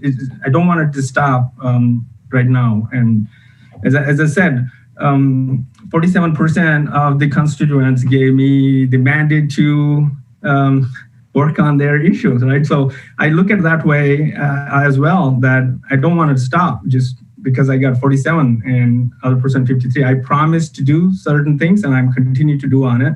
And I will not stop just because it's only 1.5 years, right? So I'm going to continue. Great. Alder McKinney. Thank you, Madam Chair. And this is question 2 for candidate number 5. Our city continues to face racial disparities. What are some strategies you would use to address these disparities? First of all, I wanted to say I'm good at a lot of things, but I'm not an expert on anything. So my strategy is always working with the staff, the community, and the data that we collect. So most of the decisions I work with the state government as well is all data driven. It's not emotional. So I'm very neutral in this situation. I look at all of the factors from every angle, not just on looking at one angle, right? So I collect data and work with the experts on this situation, and I work with the alders and the community to bring them together. Right now, as an example, right? So in the issues that we had in 18 were like public safety and traffic thing. Now, the issues that I see in our neighborhood, that as the applications that are coming in, when I see it, it's very concerning to me. Like there is a disconnect is happening. I think, like for example, most of the applications, we never used to see the fence applications. Now, every week we got 5-6 applications that everybody wants to put fence on their houses, right? So this is the divide that's happening in our community. I think our leaders now is in a good, we are the ones who actually have to show them that we are working together, united.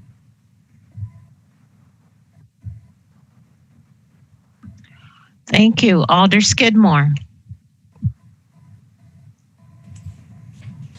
Thank you. Welcome. What are some of the critical issues facing District 7? Yeah, so right now, as I mentioned, we had the issues of those two, and now it's changing. The 2020 is actually completely changed, right? The unemployment is number one that we are seeing now, even in the neighborhood where the people are not able to bill their HOA fees, right? So those kind of applications are coming in now.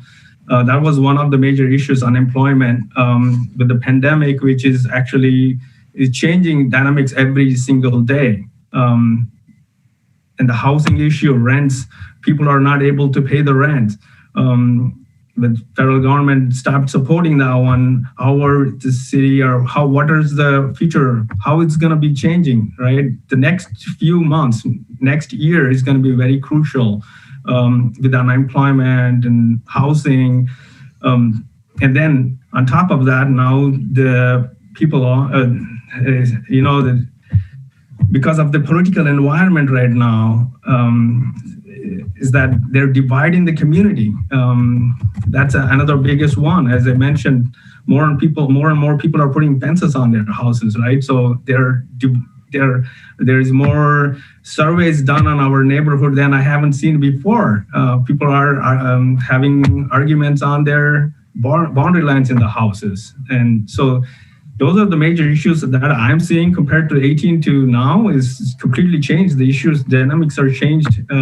This pandemic is actually changing that, and the political environment is changing that one. So bringing them together is the key. I think working on these issues is going to be very crucial for the coming year. Thank you. Alder Turney. Good evening. Could you provide an example of a time that you took a lead role either at work or in your community involvement? Thank you. Thank you. I do that one all the time, right? From the school level, right? So we do the I lead the PTO in our Hegel Elementary School when I was in Hegel, when the kids were in elementary school. Now they are in middle school, one Spring Harbor, another one in Toki. I run programs like Lego Leagues. It took the team's school team to state level.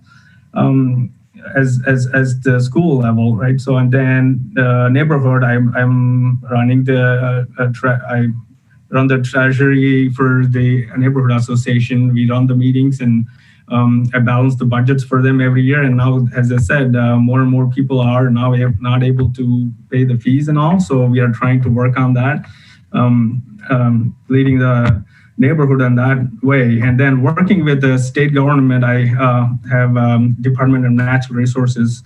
I run a program called the Capital Development Program and the Building Inventory Programs, where the governor is for the Building Commission, the governor is the chair for that one. And I actually go present most of the time the projects that are coming along with the DNR staff. Thank you very much. Alder Hinnick. Thank you. Question number 5 is, how will you keep District 7 residents engaged and informed about city issues? So I'm doing that one mostly right now already, where I'm in this Transportation Commission, TPBB, or working with Alder right now, Donna Moreland as well. I've been doing that one with Alder King as well before, Stephen King, that we have regular meetings, monthly meetings with the associations that we actually go to every month, and then the annual meeting for the whole neighborhood. So I usually go to multiple neighborhoods. We have about 3 neighborhood associations. We work with the DSI agency as well, where they actually bring everybody to the library, Verona Public Library or Alicia Aspen Library. We go there and talk about the issues there. And then on top of that one, we had new apartment complexes getting built. So we meet there as well from time to time, talk about the issues that they are going to have, right? So there is the intersection of South High Point and Raymond Road. There is a huge neighborhood is getting built. So we have regular meetings with the neighborhood people there about the issues that they're having with the traffic or with the construction crew. So I talk to them, and I also talk to some of the staff most of the time in the transportation department, and then bring that details back to them, right? So attending these planning commission meetings and transportation meetings, I already doing those, bringing the details back to the District 7 members. And I'm constantly in contact with my neighborhood every day, so I get emails from them if there is an issue, like the fiber optics is getting put in their neighborhood, their lawn being getting torn off. So I contact the city officials, and I contact the company that is working on it to making sure that they take care of that their lawn right away. So I'm from the smallest point to the bigger city council issues, I talk to everybody, all the neighborhood all the time now. And I'll continue doing that one. Thank you. Alder Abbas. Thank you very much. Badri, welcome here. Thank you. So, question 6 is, this is a 2-part question. There's a 2-part of this question. Tell us about an instance in which you were involved in an issue on which there were polarized views, and sorry for the background, my daughter is screaming, and what was the outcome? I will repeat again, apologize for that. Tell us about an instance in which you were involved in an issue on which there were polarized views, and what was the outcome?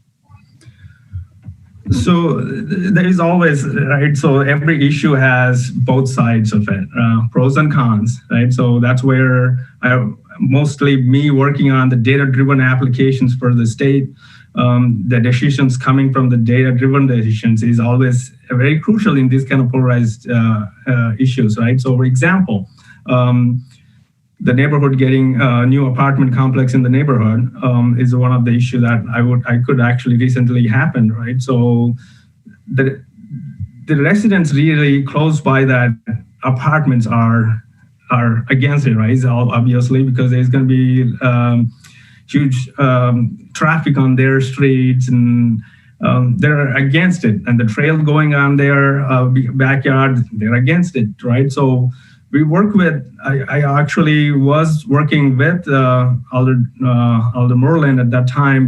We went to meet with them multiple times, and we also came to the Planning Commission at that time, talked about the issues that would be coming, right? So we showed them how those issues can be resolved. If it is a traffic issue, right, how we could be resolving that by putting this traffic lights there, crossing zebra lines and all of that.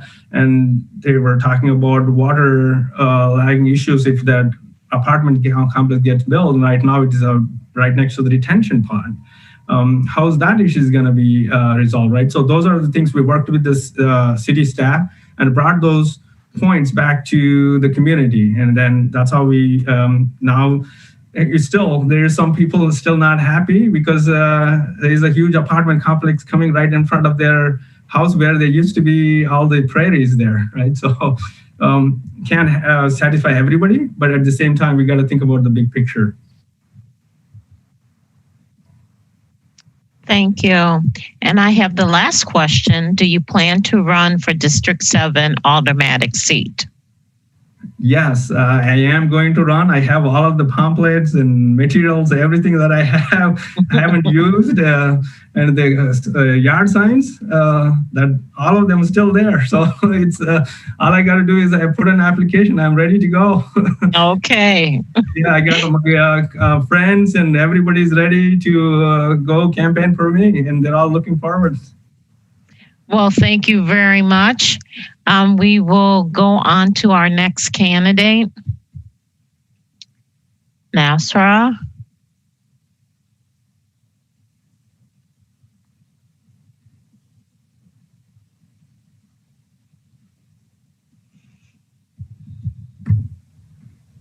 Nasra, there's no time limit on these questions. Thank you.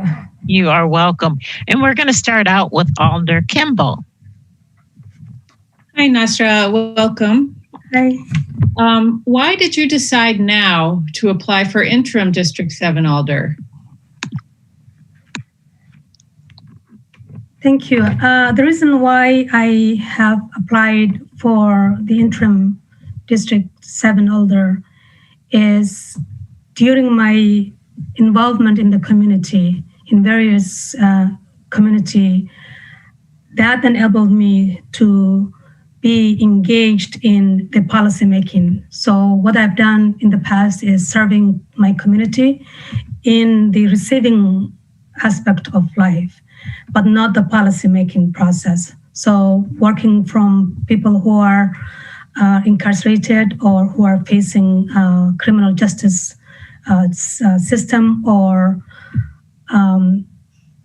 food insecurity, all my work has been the groundwork of those who have been impacted by the policy, whether it's from the national, the city, or the state.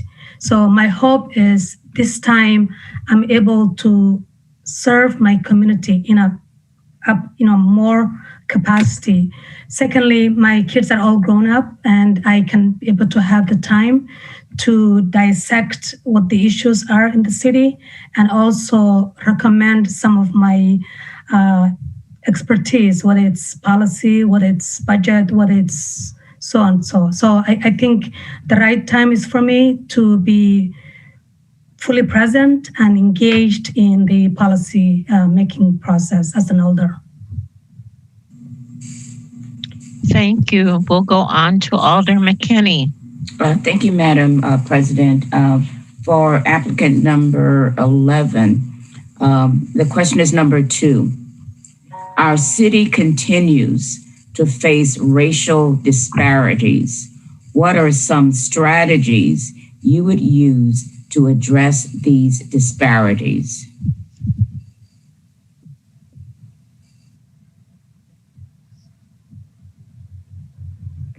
So can you come again? Okay, I'll read again. Our city continues to face racial disparities. What are some strategies you would use to address these disparities? Okay. Thank you, Alder McKinney. So when I am applying for a position or applying for opportunity to engage on the board or any various involvement in an organization, what I always do is look at the mission of the organization. And what I have done is look at the mission of the City of Madison.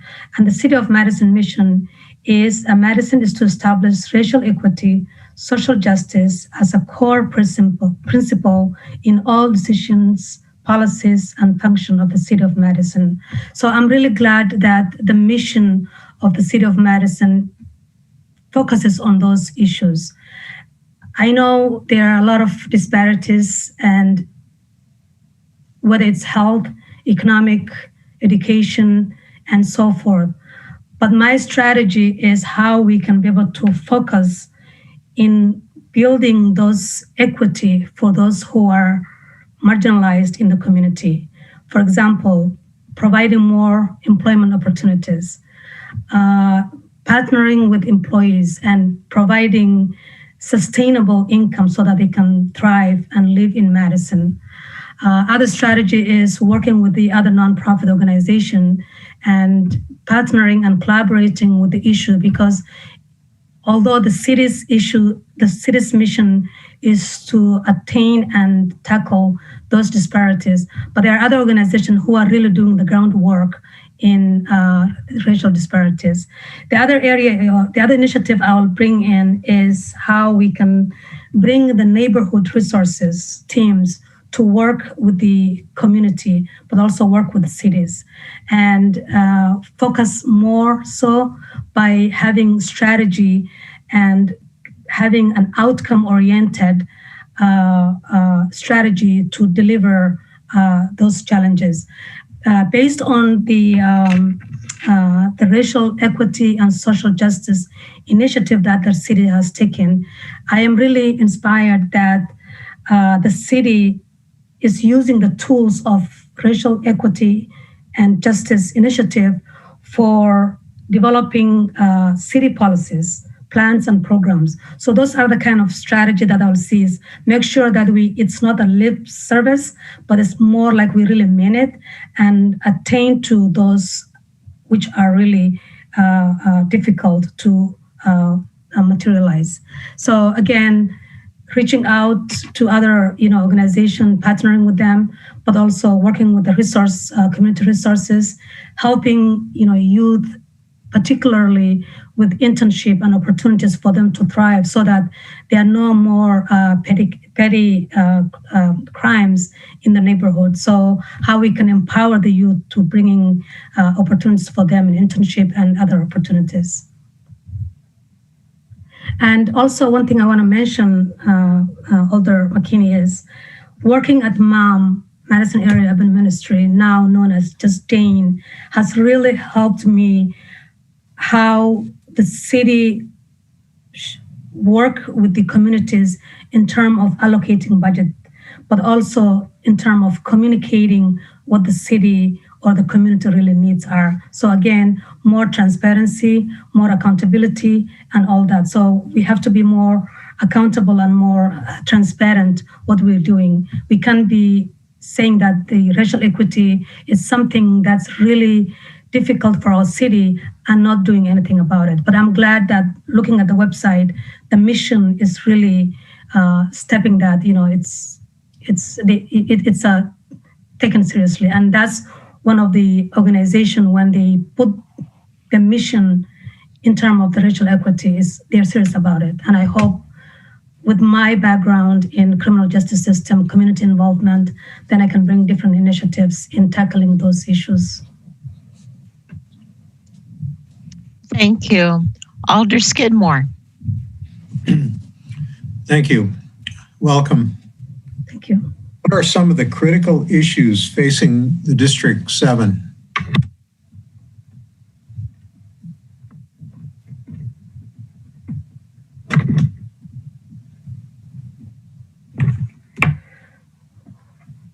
Thank you, Alder Skidmore.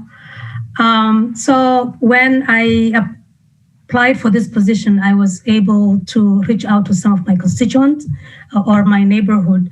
And for me, it's not just someone who wants to just be in there and do nothing, but for me is to understand the whole concept of the city, how it works, but also how the alderman works. And I was able to reach out to some of those neighborhood association presidents and connect with them and ask them questions. What are some of the issues? Some of the issues, like everyone or any city, is with COVID, it's the employment and not having, opportunity to pay for rent, but also having an affordable housing. Those are some of the challenges. Additionally, some of the challenges are, like I said earlier, is the petty crime. young kids who are just going into neighborhoods and, breaking into cars. Those are some of the issues that can be really tackled with the new initiative in making them engaged and providing them the resource that they need to be more thriving and successful neighborhood. Thank you. Alder Cheney. Good evening. Could you please provide an example of a time that you took a lead role either at work or in your community involvement? Thank you.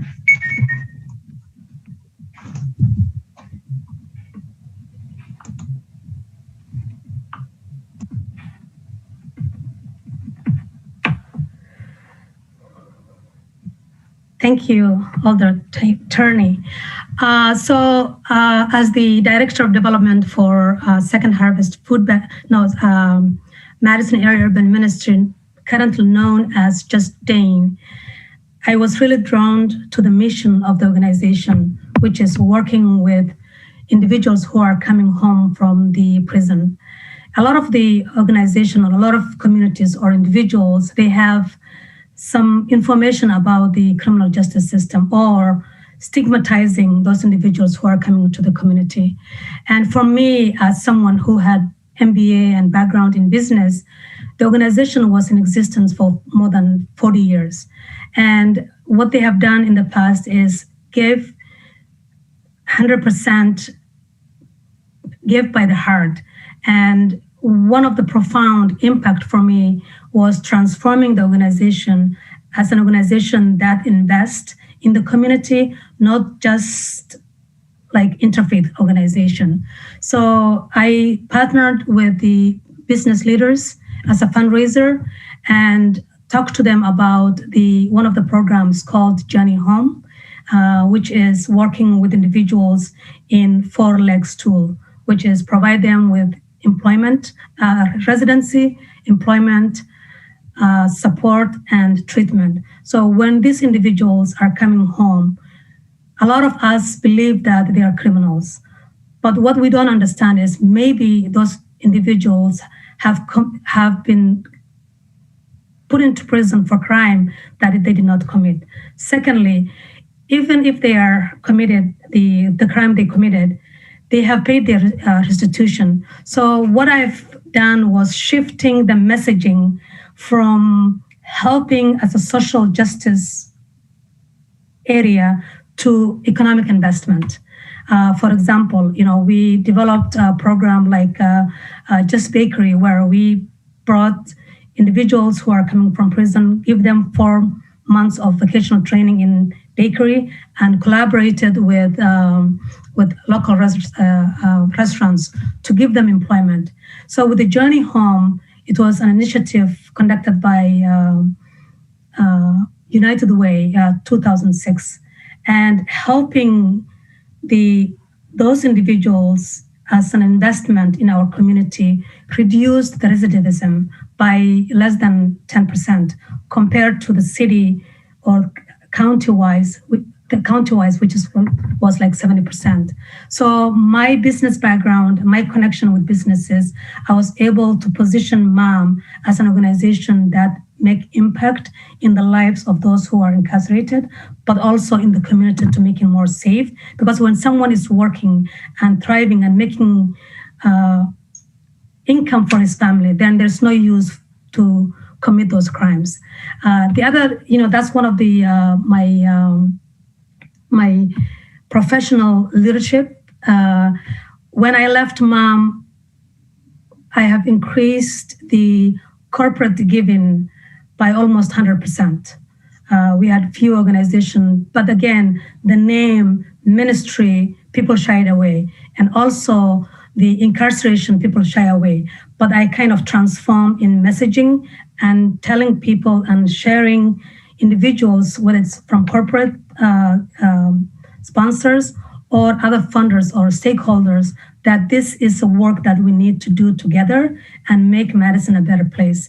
And that crime rate, like recidivism, decreased by 7% to commit the crime. The other thing in personal or community leader is when I founded the Muslim Youth of Madison. Post 9/11, a lot of the young kids or young youth were bombarded to choosing being an American versus being Muslim.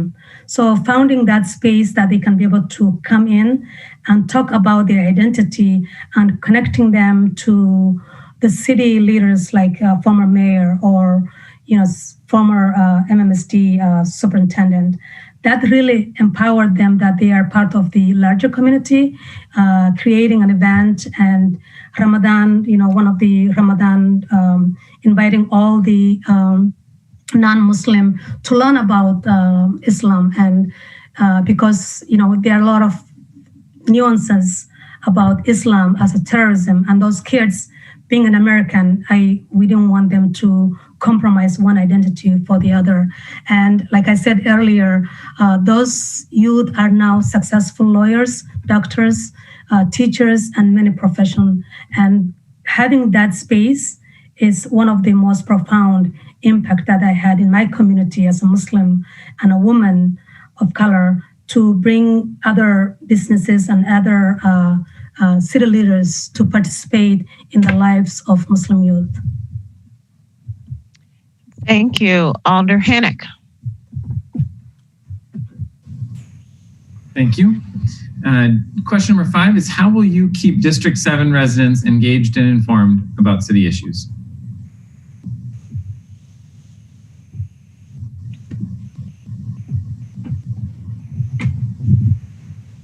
Thank you, Alder Hennick. So, like I said earlier, I am a believer in connecting resources, but also connecting community of various background to the mission of what we are all about for the common good. One way I can engage my district is having an online forum, like on office hours, connecting them with the Zoom if they have any connection, or maybe I know most of the elders have blog and sharing that blog with them. Additionally, having Facebook, and if I'm knowing what resources are available from the city, but also the concern from my constituents to the city is taking two-way information, not just one-way information. So I am very vibrant in what resources are there, which I have also provided for my youth, but also for mom. When there are resources available, I always like to connect resources to others who are marginalized. The city issue, for instance, when there's policy in place that's affecting them, of course, I'll share with them, and hopefully I can be able to communicate. But mainly is engaging, those who are in my district, whether in leadership, but also knocking doors and connecting with them in a personal level. But for now, due to COVID, I think the best way is, share my, office hours or, blog. And if there are opportunities for businesses or other things, then I can be able to share with them. Thank you. And our next person is Alder Abbas for our 6th question. Thank you. Question 6 is, it's a 2-part question. Just give me 1 second. Yes. Tell us about an instance in which you were involved in an issue on which there were polarized views, and what was the outcome? I will repeat once more. Tell us about an instance in which you were involved in an issue on which there were polarized views, and what was the outcome? An instance in which I was involved. In which you were involved in an issue on which there were polarized views. Okay, thank you. Alder Abbas, thank you. So again, I will bring the work of MOM. When I joined MOM 2015, and dealing with or becoming the first development director, there was a lot of challenges for me. And those challenges were, how can we help individuals who already committed crime? They belong to the prisons. And it was very challenging for me to talk to donors or stakeholders in expressing or explaining the issue of the criminal justice system. Like I said earlier, some of those individuals have been imprisoned by a crime they did not commit, first. And secondly, even if they committed that crime, they have served their time. So it was the responsibility of the community to help them integrate them to the society, because we can't leave them hanging there. And so when I was talking to some of the donors, they didn't feel comfortable, but educating them and talking to them about these issues of the criminal justice reform and how it impacts the journey home or the Just Bakery, it was more like having more support in supporting the mission of helping those individuals in rehabilitating them in the community. And I know most people, when they hear people who are imprisoned, they just, scared that, oh, I don't want to deal with these criminals. They are bad for the society. We should put them away. And that's not the right way to integrate them into the society, but also having an open arm, welcoming them and providing them the tools that they need, like housing, residency, support.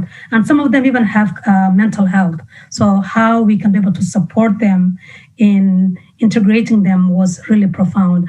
A good example I give is one of very well-known business owner, which I will not mention, was when I met with him, he was really reluctant. And he said, I can't believe there are organizations who are helping these criminals. But after so many meetings with him, educating him and telling the outcome, if they help, because those individuals can be your neighbors, those individuals can be your relative, but just alienating them and not helping them is not going to solve any issues for the society or for the city. The outcome I have seen is more engagement from the corporate levels.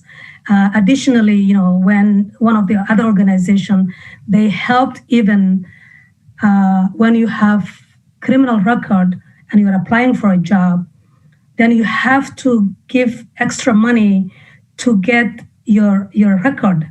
So that organization really helped us to even pay for those record requested. So understanding and in a comprehensive way that it's our responsibility, whether it's a nonprofit, whether it's the city level, whether it's a business level, to integrate these individuals to the society because they become better citizens.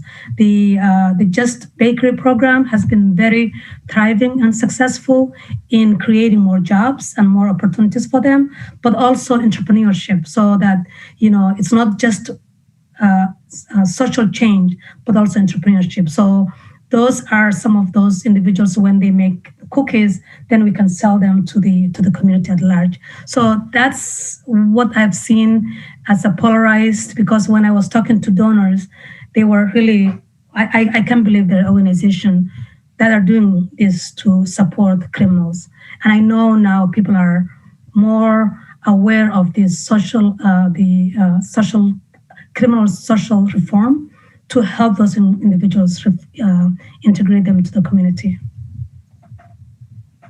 Thank you. And I have the last question, which is, do you plan to run for District 7 Aldermanic seat?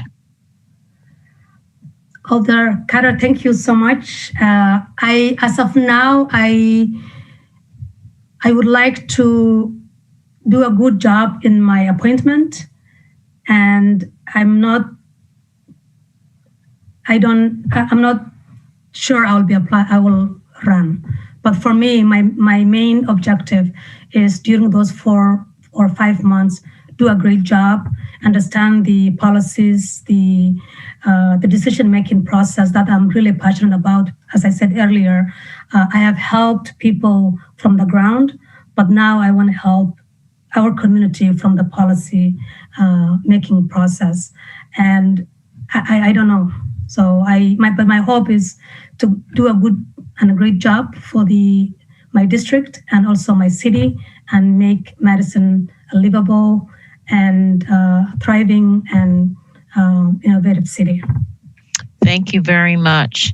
At this time, I would like to have someone move for a 15-minute recess so that we can score the candidates and come back in 15 minutes, which would be 7:27.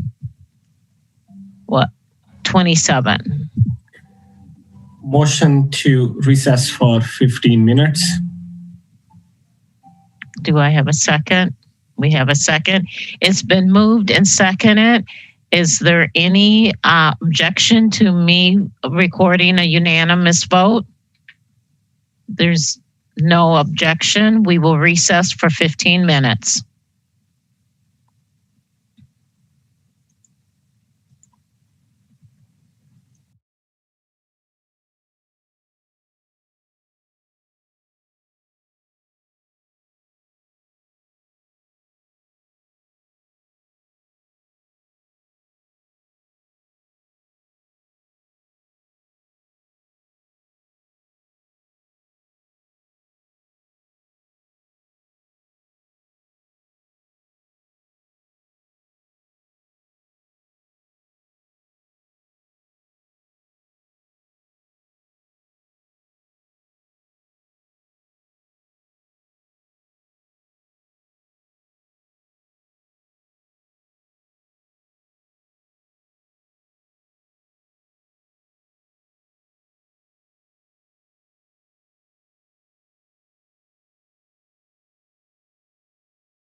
Can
I get a motion to reconvene? Motion to reconvene. In a second.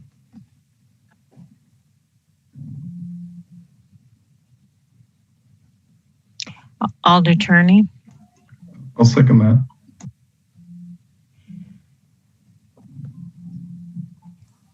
If anyone is opposed to me recording a unanimous vote, please raise your hand.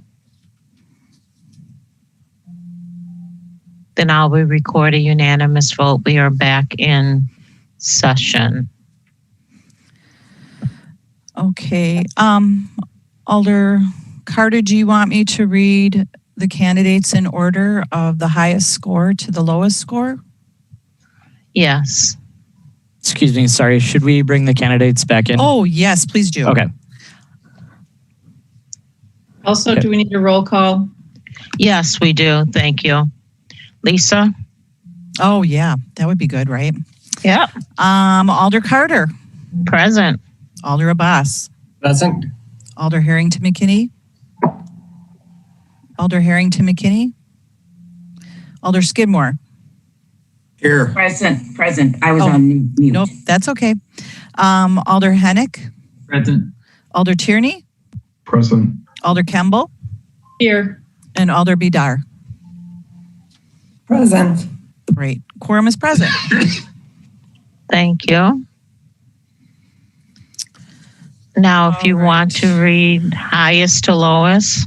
All right. I will read the highest candidate to the lowest scoring. So the highest candidate was Nazra Wahili.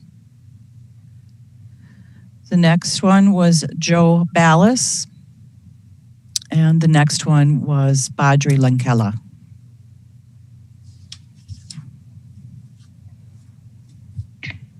Thank you. You're welcome. Alder Kimball. I'd like to move that we recommend appointing Nazra to the council. I will second. It's been moved and seconded. Is anyone opposed to me recording a unanimous vote? I show no hands. I will record a unanimous vote for Nazra to be forwarded to the Common Council. Alder Hennick hand is Oh, I'm raised. sorry. Go ahead, Alder Hennick. You should be able to unmute yourself, Alder Hennick. Thank you. During discussion, I just wanted to say thank you very much to all of the applicants, but also thank you very much. That list of our finalists, 3 were just an outstanding group of applicants.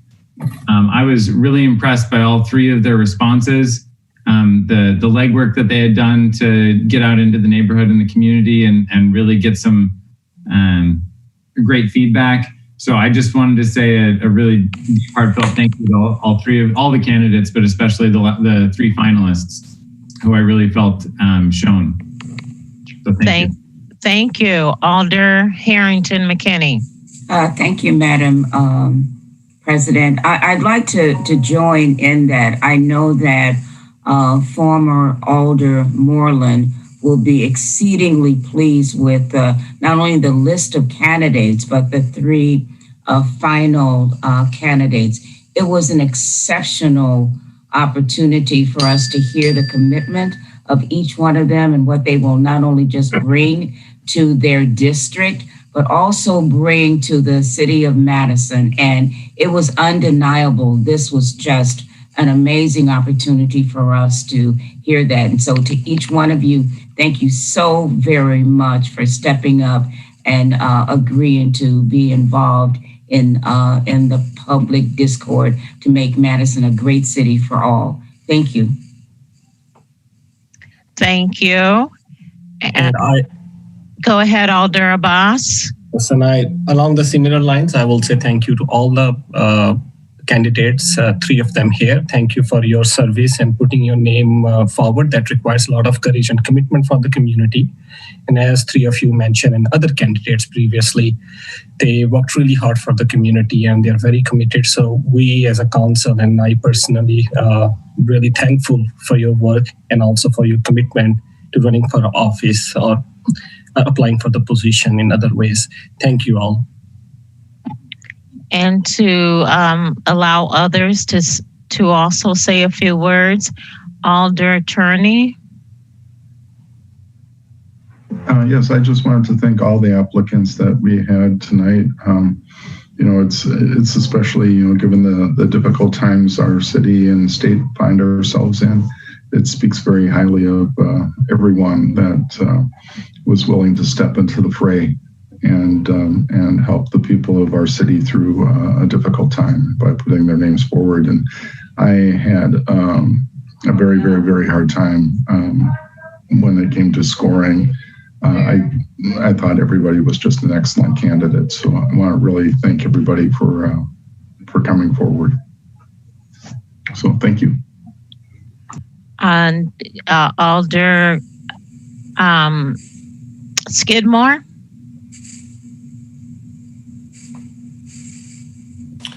I would like to thank all of the candidates who took the time to come forward and apply. And finally, I'm missing someone that everything shifted. Alder Badar. I'm looking for you, Alder Badar. I'm sorry. There you are. I see you now. Thank you.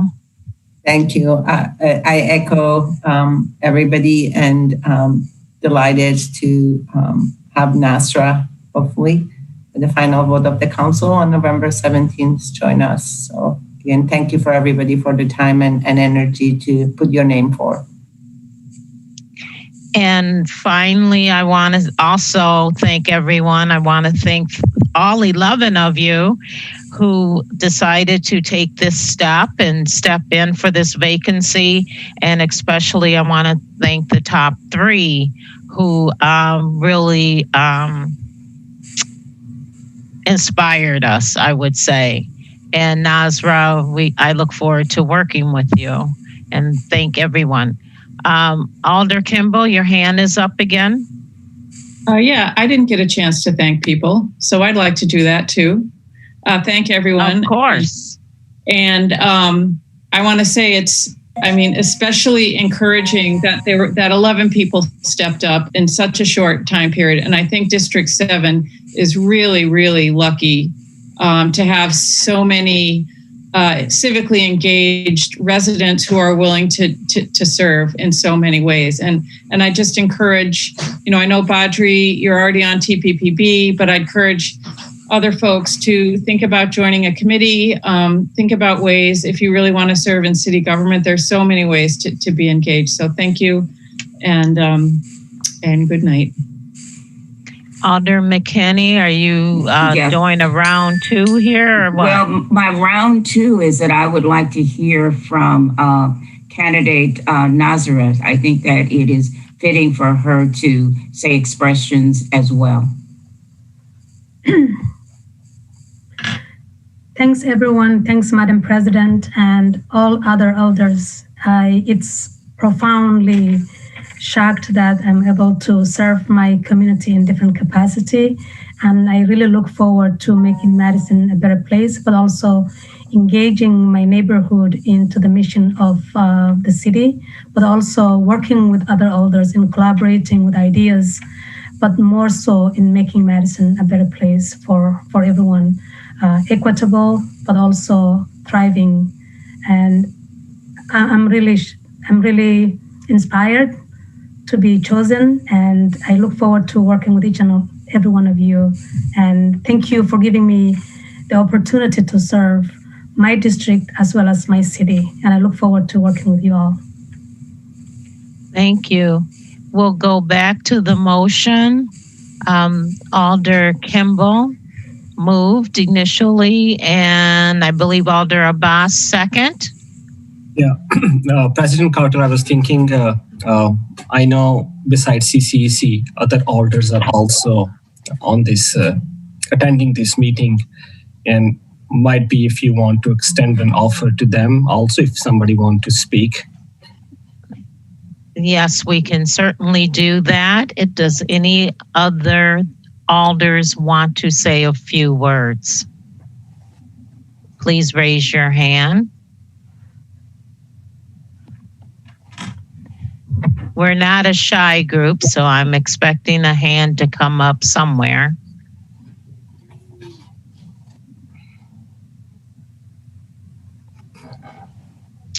Well, I guess we are a shy group on a Friday night. Alder McKinney, your hand is raised. Well, I'm going to pop it up since there was no additional alder in the queue. So we had 3 outstanding candidates toward the end. We heard from Nasra. I think it's only fair and fitting that we close out hearing from candidate Joe Ballas, and also for candidate, I don't see him, Badri. Okay, let's start out with candidate Joe Ballas.